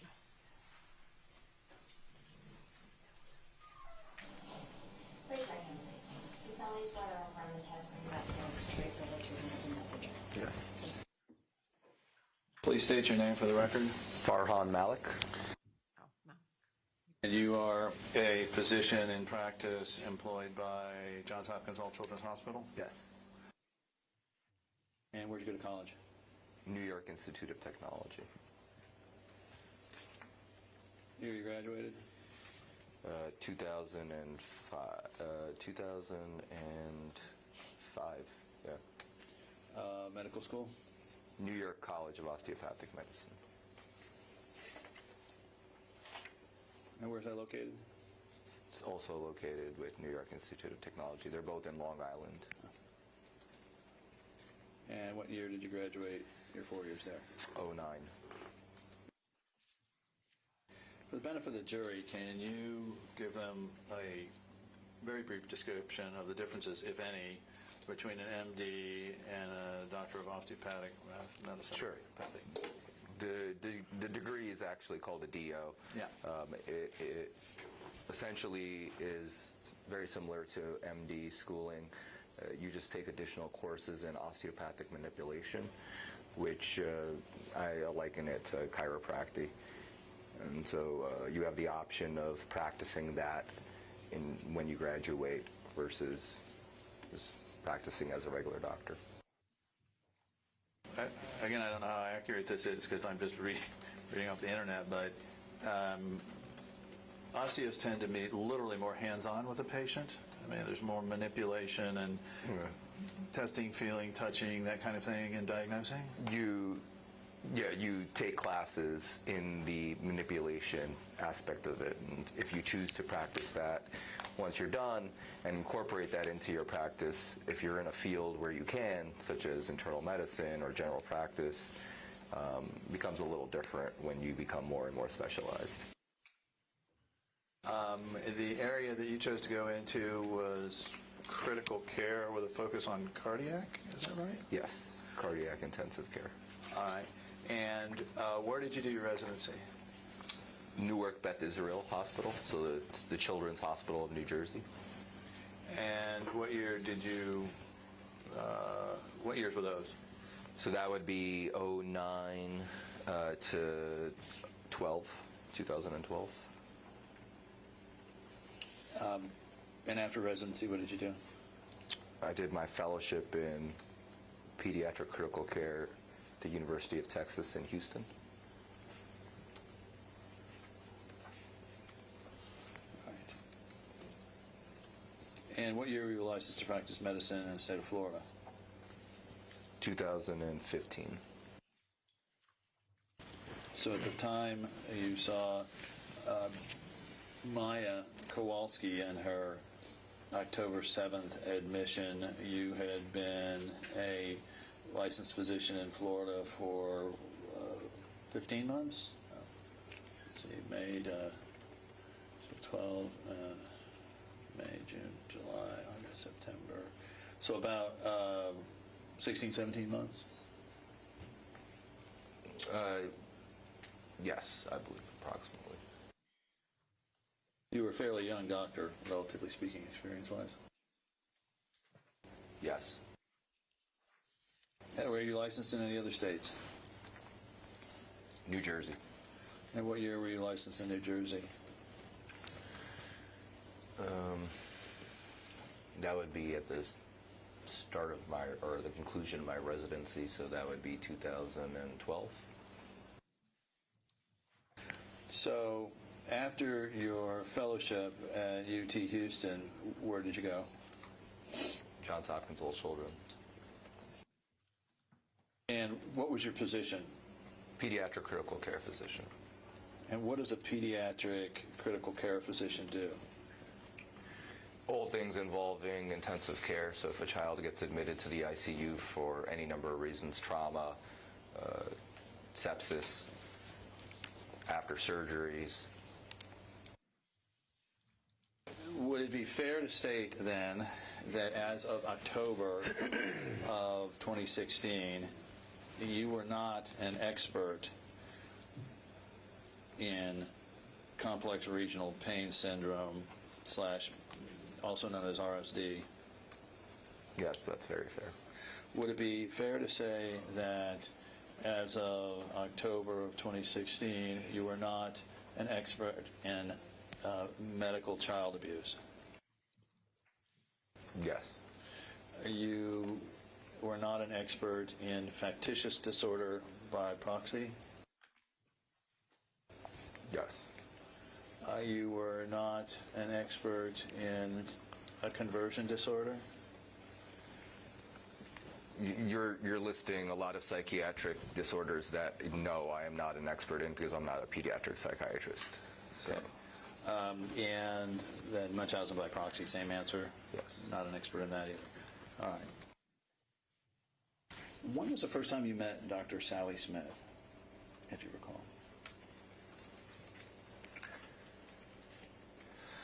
I don't believe I've actually ever met her. Have you ever spoken with her on the phone? I can't recall exactly, but I might have spoken with her regarding this case. Did you know of her, even if you didn't speak to Yes. her or see her? Yes. And what did you know of her as of, say, the period before Sure. October? That she was our go-to person to speak to if you had concerns of child abuse. On any of Maya's prior admissions or visits to the ER at ACH, had you ever run into either her or her family? No. So the first time you ever met any of them would have been on that October 7th visit? Correct. And do you know Dr.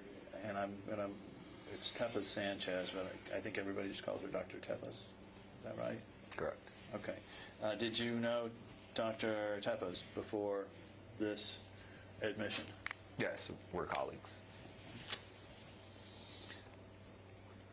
And how long had you worked together?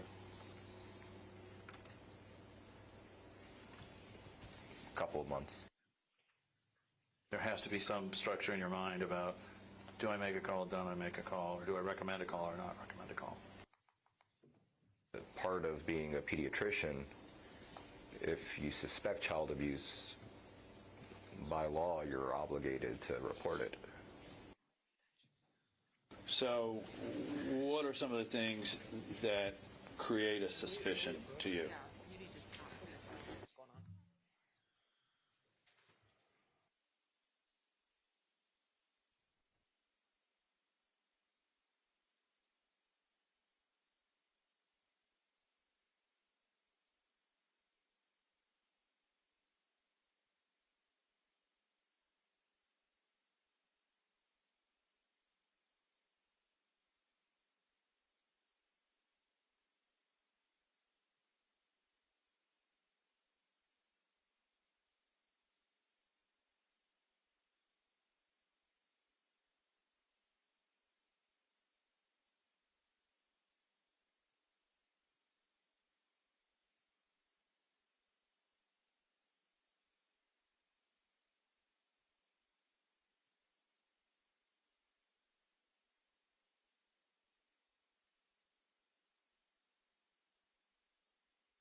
Position.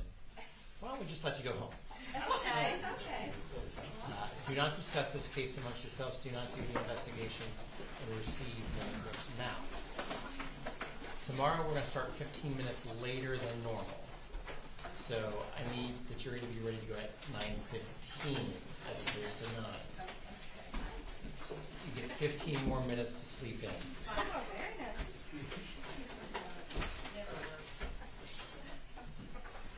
All rise. Jurors exiting. Have a good night. Thank you. Thank you.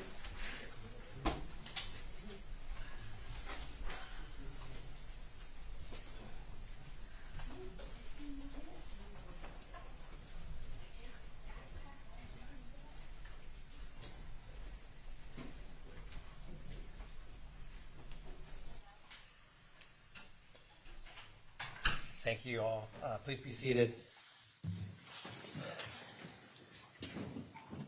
So we'll try again with this one after we Judge, look I'm at not it. sure. My apologies to the court. I don't know why where we're at with that, but I will look at what's going on and confirm. Let's talk about what we need to do with the remainder of our time. You were saying something about Dr. Hannah's deposition, right? Oh, yeah, Judge, Sidebar. again, I don't know if this was a miscue. Again, everybody's trying to do, 5 different things.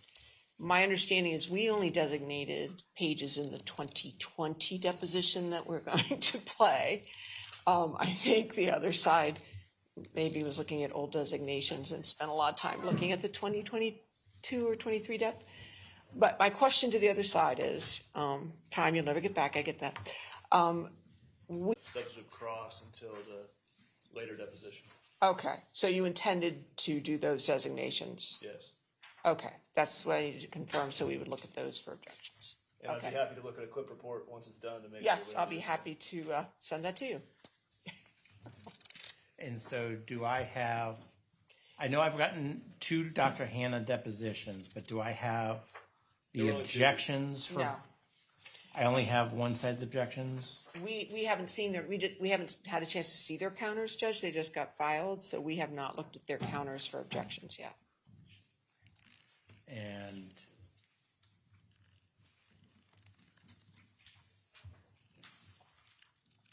what time do you think you'll get a chance to do that? One of us will make it a priority as soon as we get to the hotel, Judge, to look at those. If we're leaving early, we'll do that as soon as we get back, to look at their counters for objections. And then why don't you use the email that over the weekend? Yes. And I'll be at a place with no electronic service capabilities until after 10 p.m. tonight. So I won't be able to get you anything until close to 10 or around 10 tonight. And then depending on when I get your designations and the volume of it, that might impact the time I'll return it. It's a 325-page deposition, volume 1. So we designated a fair amount. I can't quantify it. I mean, okay, just to. They have been better this week on usage of time. Okay. Your Honor, just to piggyback on the last question, we do intend to publish some of the emails that are admitted in evidence, and I hear there's an objection from the plaintiff about just publishing them.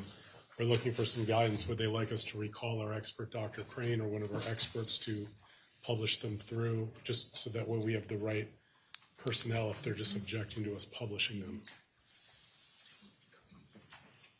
I mean, their admissions. Their admissions by a party. I don't know that I need to do it through a witness. I obviously don't have the witness who wrote them to publish them. So if we're running out of trial days, I just didn't want to get in a situation where the plaintiff's going to object to the publishing. If they require them to do it through experts, then I'm happy to recall experts.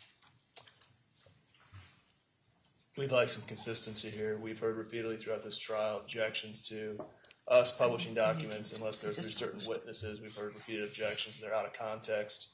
So if we're free to publish party admissions out of context, I'd like to consider it with Mr. Anderson and get back to them in the morning. I'm trying to remember, because I know the defense has raised that identical objection, and I'm trying to remember how I handled it. Judge, I know that there was at least one thing that was published to the jury, because I was going, there's no context, and you said it's in evidence, and then they published it. So I don't recall what it was. I don't know if it was a policy or what exactly that was, to be honest. Was that the one right after a video dep? I Because honestly. I remember doing a couple right after a video deposition, and I don't remember if those were exhibits that were referenced in that deposition or if they just were freestanding, and I just don't remember. I think they were just freestanding, Judge, because I remember losing the objection, but in all honesty, I couldn't tell you what it was at this time. You won't be surprised we have different memories of that. Well, again, just because I know that we have to give them 24 hours notice for what witnesses are coming, assuming they don't want us to be calling witnesses into Wednesday, We would just like to know who they would require. I just don't want to have Dr. Crane come back by Zoom, put them on in front of him. If they don't want us to just publish them without a witness, I'm happy to call a witness, but there's obviously only so many witnesses I could do in contact. Are you talking about doing all of the ones I admitted yesterday? There's so many of them, no. My plan today would have just been to publish 2 and maybe 3. It would have taken 10 minutes of our case to do so. Is it 2 and maybe 3 and that's it, or is it 2 and maybe 3 at intervals going forward? Probably 2 to maybe 3 intervals going forward. We only have 4 trial days left, so that would be 10 minutes of publishing per day. I'd like to discuss it with Mr. Anderson and see what our position is going to be. That's fine, but let's come to a final resolution in the morning on it. I mean, obviously it's preferable to do it with a witness, but if they are in evidence, ultimately they're in evidence. Understood. What's next? Are there other exhibits that we're needing to go through? Okay. I mean, since we've found ourselves with a few minutes, I mean, might as well try Sorry, Judge, I to was packing up. Let me. use the time efficiently. And since there's not a further witness today, the shot clock stands today. Plaintiffs consumed 1 hour, 20 minutes, and that places you at 54 hours. The defense consumed 2 hours, 30 minutes. That places you at 33 hours. 24 plus 9 is 33, yeah. 33 hours.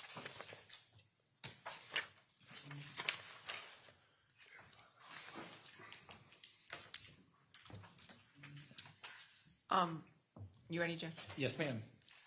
So I would like to, I appreciate this is another email, but it's a different time frame that's what's in. It's 32320141, and I think we have an edited version that just contains Beata Kowalski's 32320141, and I believe you edited it so that it only had I have a hard copy.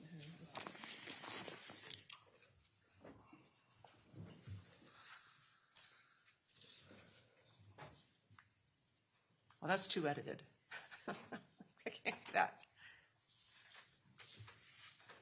That's 3231, not 3232. Oh, yeah, I need 3232.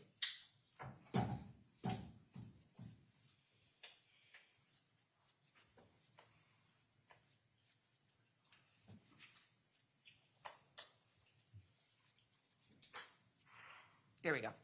So, Judge, this is dated October. Treatment that she's undergoing with Dr. Kirkpatrick, describes how it was, describes the hallucinations that Maya experienced. And it goes on to the next page.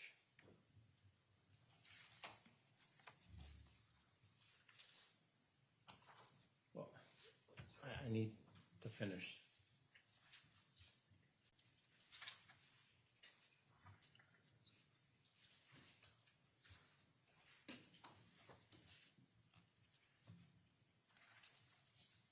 I have a hard copy, Nick, if you can pick it.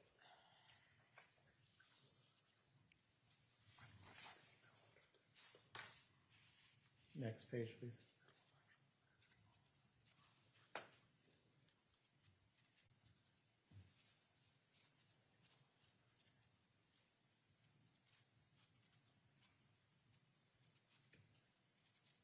So this is the only description of the ketamine treatment with Dr. Kirkpatrick. The other emails started after this, Your Honor.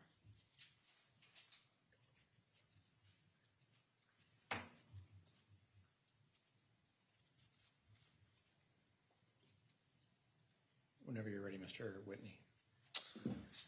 We object, Your Honor, based on the court's previous statements about the number of emails that have already been let in. We object on 403. We object on hearsay.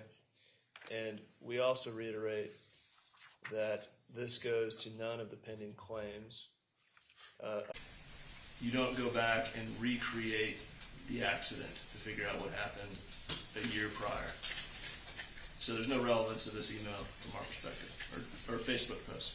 Judge, this goes to the concerns that the doctors had with regard to the amount of ketamine. It also goes to dispelling the presentation that's been given to the jury by Dr.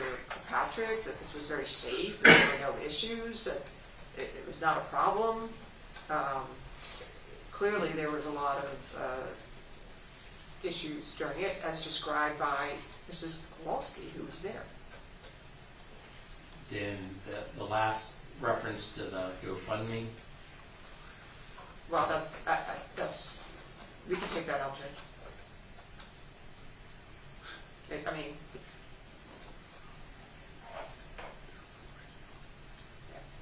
the exhibit, with the exception of the GoFundMe, I'm fine with. okay. So we'll end it. We'll take out 4 more updates in the remaining sentence. Let's make sure the clerk gets a printout of the updated exhibit. Okay. What's next? Let me just make a mark to it on my screen.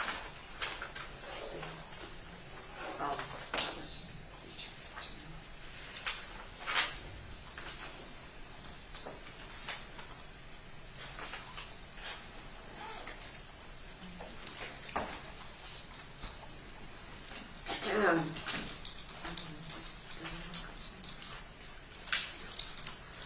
3309.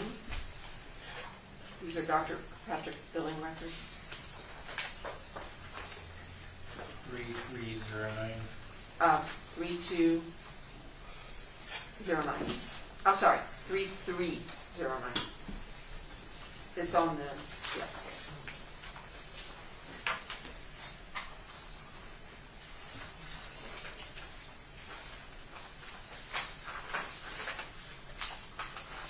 How many pages are we looking at? 8. Just go ahead and scroll next page. Next page.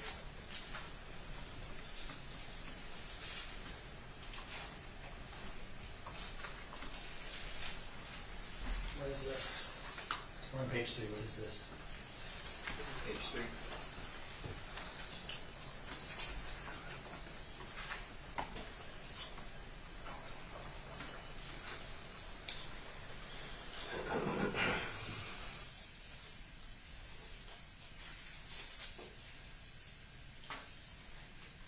Well, what is page 3? I'm sorry. I'm asking Ms. Quarles, what is page 3? I'm sorry, what is page 3? Yes. It's,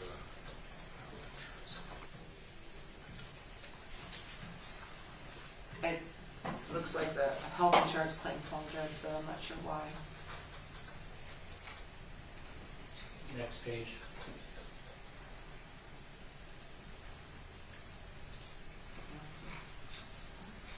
Next page. Next page. Next. Next page.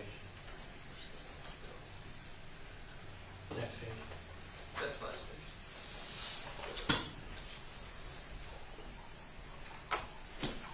can you go to the first page, if you don't mind, Mar?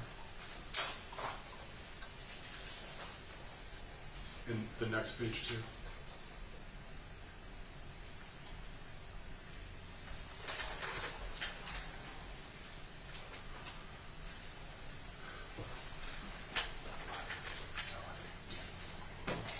Well, we're going to withdraw it. I don't think it makes sense in sequence.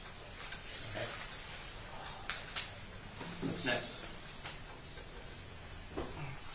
Can we have 1 second, Judge?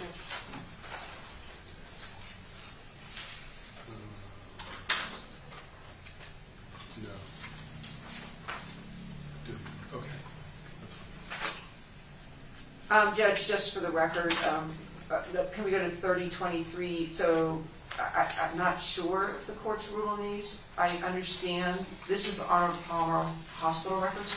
And I understand that Your Honor has not allowed the testimony of Dr. Alexander. We went over that yesterday, I believe it was. These are the actual records, so I wasn't sure if the plaintiffs are objecting to all of these records going in or just the records with the statement that mother states, etc. Does Your Honor recall the issue? Am I being clear? Give me a little bit more. Sure. We wanted to play the deposition of Dr. Alexander, who had the history from the mother that she states that she was injecting ketamine into her port. Your Honor, it did not allow us to present that testimony. These are the records from that visit, which obviously include more than just that one statement. So we wanted to put the records in, the records in. Understanding that that statement's in there, I didn't know if the court was going to require us to redact that, or if none of the records were coming in, and I wasn't sure of the plaintiff's position. We'd be fine with the redactions, but it'd be a 403 issue without the redactions. I think we've discussed this at length. Well, what we discussed was the deposition. I don't think I discussed the Okay. records, but the concept of IV ketamine at home needs to come out of these records if they exist in there. They do, Judge. That's what he was testifying from, and he was testifying from the history he took that is in the records where it says mom states that she is giving, I don't remember the exact quote, but ketamine at home. I still maintain there's a significant 403 issue with the concept of the ketamine via IV at home issue that has been discussed for years. So that concept, if it is out of the medical records redacted, then I don't Okay, think so I'm we gonna have a will problem. look at the record and, did you? I was just going to say, there's actually two doctors in these records that say more or less the same thing, so we just need to make sure we Yeah, get both so sets redacted. we from will both doctors. redact based on the court's rulings and then show it to counsel and go from there. Thank you. And next. Okay.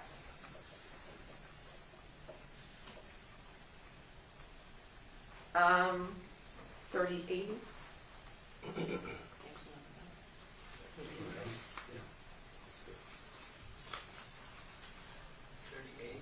3080. Just exhibit 38? I was going to ask her him to play. It's a video. Yeah. Aren't they 4 digits? I'm sorry, I thought I said 3080. 3080. I don't have that. You don't have it? Okay, let's get that. Oh, 30. Yeah, sorry.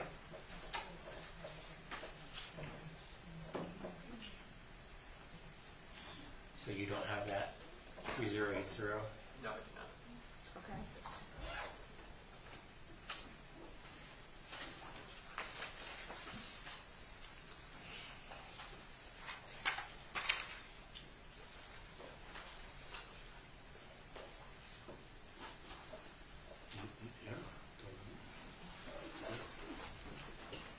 Judge, I'd like to address 3217. These are going to look familiar to you, Robert. It's 570 to 574. So 3217, 570 to 574.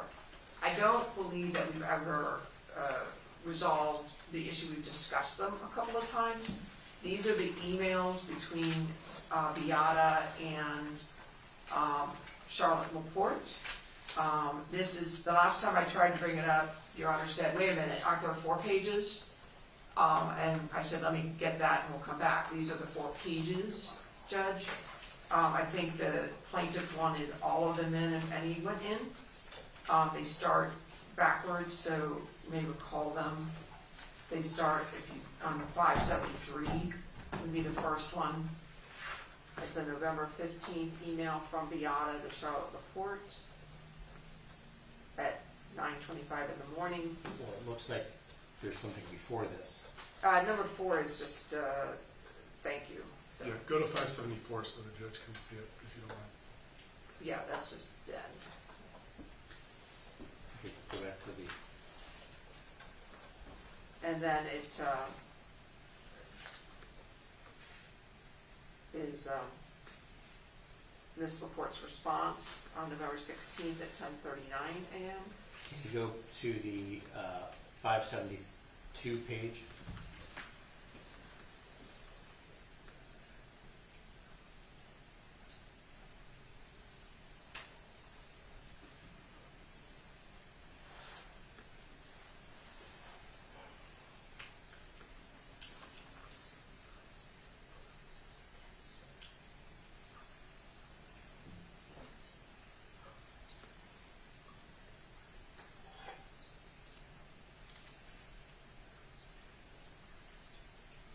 Can you go back to 573?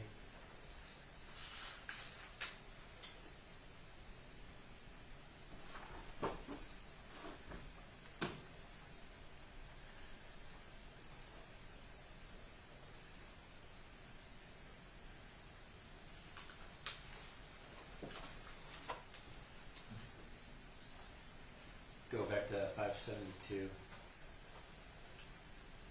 I guess I need to go to 571 now.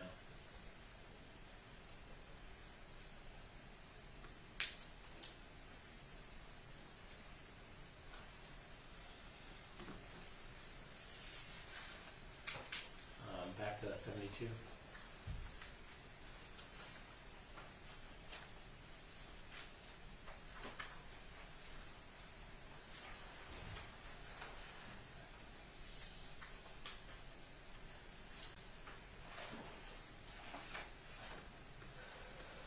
Back to 71.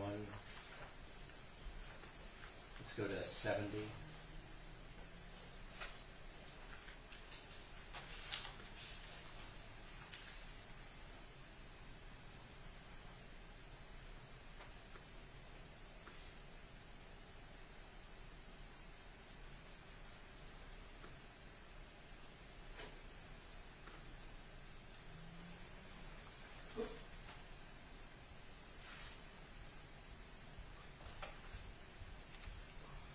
Um, 71.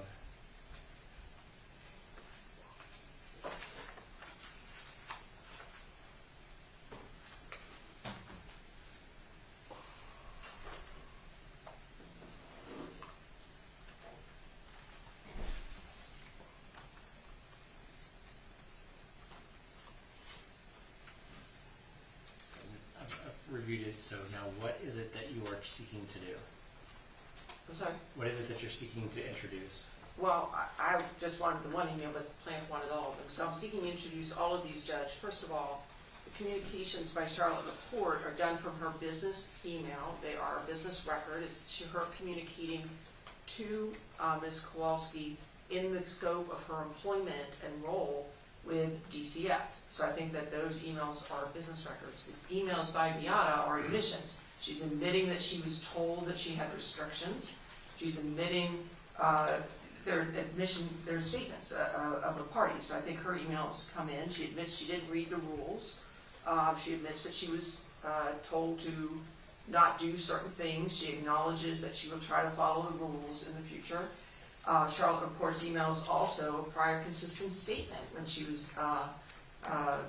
testifying with regard to being the person on the November 15th, 2016 call that was played for the jury where she redirected Ms. Kowalski. So they believe for numerous hearsay exceptions, they also are plan of action, and they're not hearsay. So we believe that they, for multiple reasons, are admissible. Everything Ms. Krause just stated applies to Trial Exhibit 2123-610. This is the email from Kathy Beatty, party admission, to Charlotte Laporte at her business account that was previously excluded regarding the phone calls. That was excluded. We argued over that strongly. If this comes in, because it's a business account of Charlotte Laporte and it's a party admission, then 2123-610, we move for reconsideration. Well, I don't, y'all have agreed to that these are authentic. Yes. That doesn't mean the hearsay exception for business records has been shown or demonstrated. So I don't see where there would be a hearsay exception that would apply for Charlotte Laporte's statements. Well, Adam, we can recall Ms. Laporte then to testify regarding this is her email, a business email. It's just the normal way she conducts her business and how normal way she communicates with persons that she needs, parents that she needs to communicate in her role as a DCF employee, if that's the issue.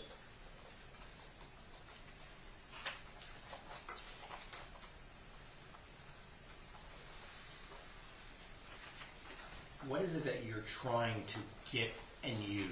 Let's look at it that way. Sure.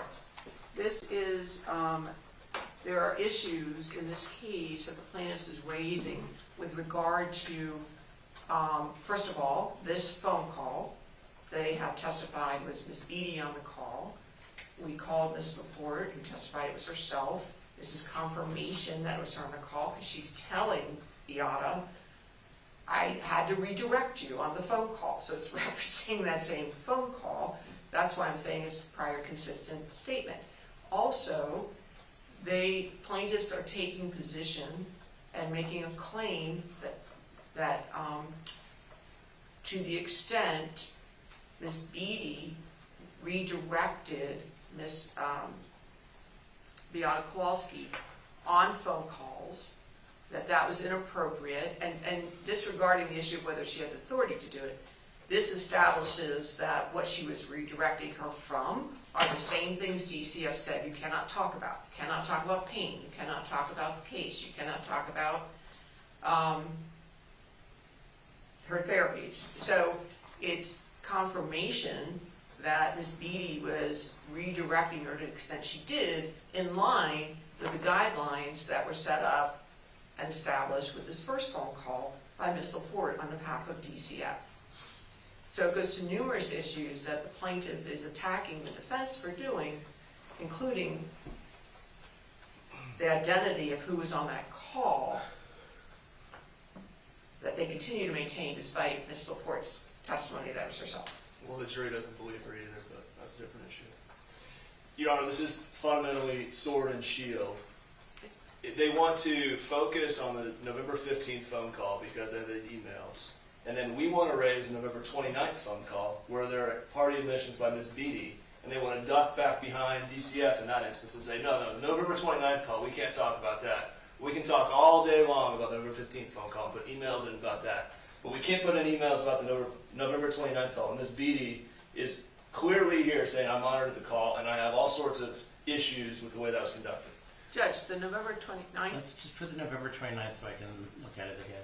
Yes, to remind the court, the November 20, I don't know the exhibit number. 2123-610, please. The email they wanted in was communication regarding recommendations being made to the court. That is opening up the DCF action. This goes to a disputed issue of fact in the case that they have raised, calling Ms. Laporte essentially a liar for testifying that she was the one on the phone call. Again, this is not an email to the court. This is an email from Ms. Beatty to Ms. Laporte, just like the one you just saw, Your Honor. This is the same exact circumstance, except instead of being Ms. Kowalski, it's Ms. Beatty.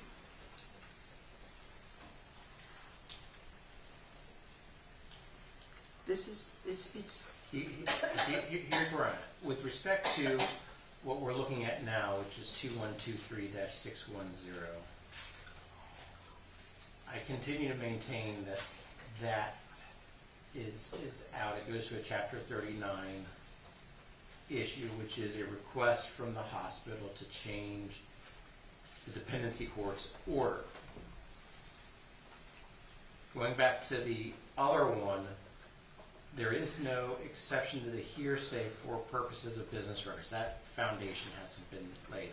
Now, the statement that that Charlotte Laporte said with respect to who was on the telephone call is a prior consistent statement, which for that small portion is supported by a hearsay exception. So that portion can come in, it goes to a specific issue in the case. Now, let's pull that email up and see if there's any fair way to redact it. 3217.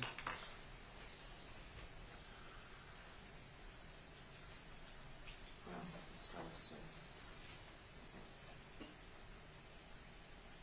I found no objection with your phone call. No, there's one no when I objected to. Okay, it says also yesterday when you were on the phone, I had to redirect due. Yes. Let's see the next page. Oh, here it is.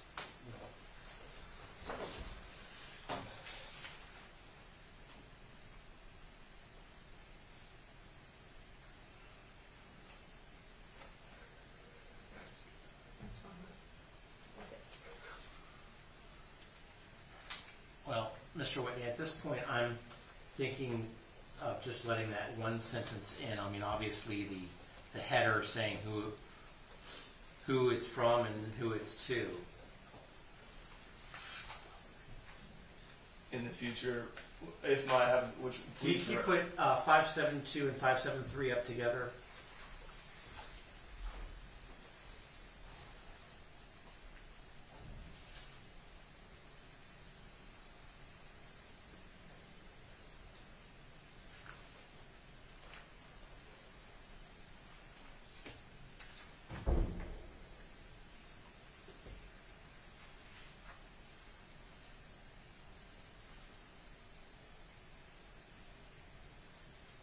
in which sense? I'm sorry, Your Honor. Okay, down on 572,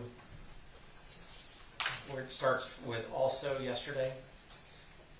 Understood. And so we would redact out everything after hello Beata until you got to also yesterday, and then the next sentence in the future, that to Ms. Laporte's signature line would be redacted. But we're redacting in the future?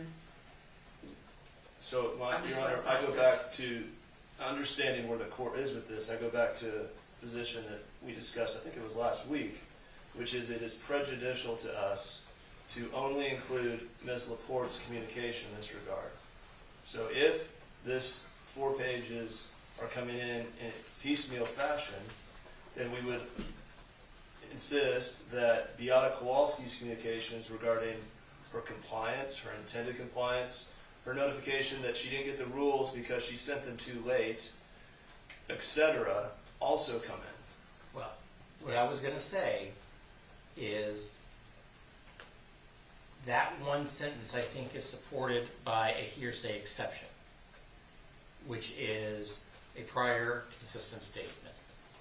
Now, if you want under a rule of completeness theory all 4 pages, that's a different issue. Yes, we would, except I think there are issues with, perhaps, I haven't sat down with this email, but I think there's probably issues that still wade into Chapter 39 territory. So, rule of completeness, maybe with certain redactions, but if we're going to let this in, we request the entire exchange come in under rule of completeness. That's fine, Judge. Well, then why don't you look, Mr. Whitney, to see if there's anything from a Chapter 39 perspective that can be selectively redacted. Okay? You mean tonight or now? I think tonight. Yes, Your Honor, I'll do it. Because is this something for tomorrow? No. Well. Okay, we'll do that. Thank you. Thank you. But I'm giving you the choice of just having that one sentence or the balance of it. What's next? Do you want to do more? Let's go another 10 minutes and then let's call it a day. We want to do our depth objections. All right, let me see. I don't think there's anything. Okay, 3080 is ready. Oh, 3080 is ready, Judge. 3080, let's put it up, please.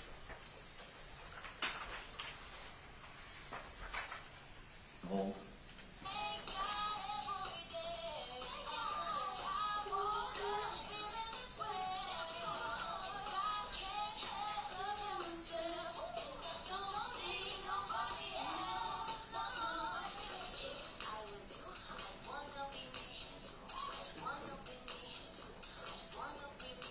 is 5/17/16, Jen. Well, we already have something like this. The one that they put in is she's in a wheelchair. Clearly she's moving her legs.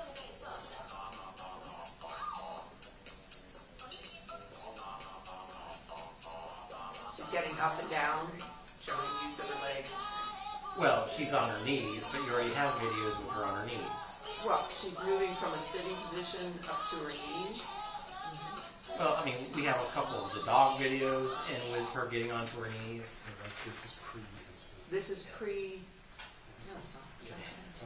16. Before the hospitalization, Judge.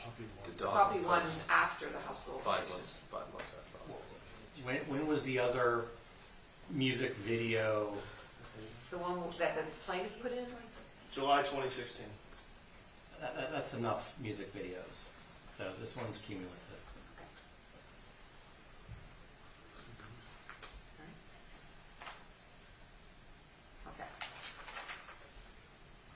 Judge, we didn't, I don't recall what happened to 3054, 116. The plaintiff had an objection to page 609, and pardon my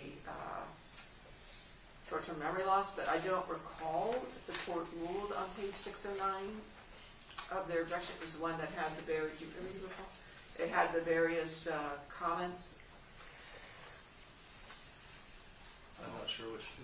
Put it up in Madam It's the Clerk. Venice High School, page 609, that had the various, you objected to the one page. 3054. Can you give us the number again? The clerk wants to know the number. Sure, I'm sorry. 3054. And then it says page 609.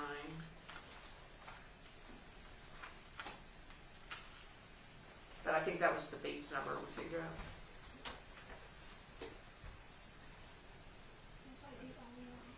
ID'd only, okay. Okay. So this was the one, yes. Oh, this is the one where Yes. I was wondering whether RN is actually the initials Yes. of a person as opposed to a nurse. Yes, I just didn't know if the court had ruled on this. I didn't have any notes. I have not let it in. Okay, so that's fine. So for the record, 3054, the objection is to page 0011, and the court is sustaining that objection. Is that correct? I have not let it in. Okay. But my understanding is the rest of the exhibit is not objected to. Is that correct, Mr. Wheaton? I haven't looked at the rest of the exhibit. Is it grades? If it's just grades, we don't object. If it's other counseling notes, we may object. You did previously say page 609 objection only. Well, what's page 12?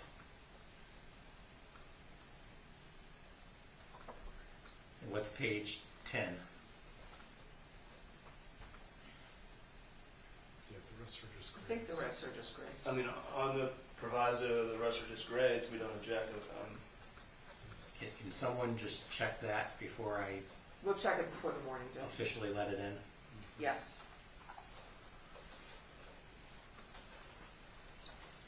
You have 5 minutes left. Anything else? Let me look real quick, please, Judge.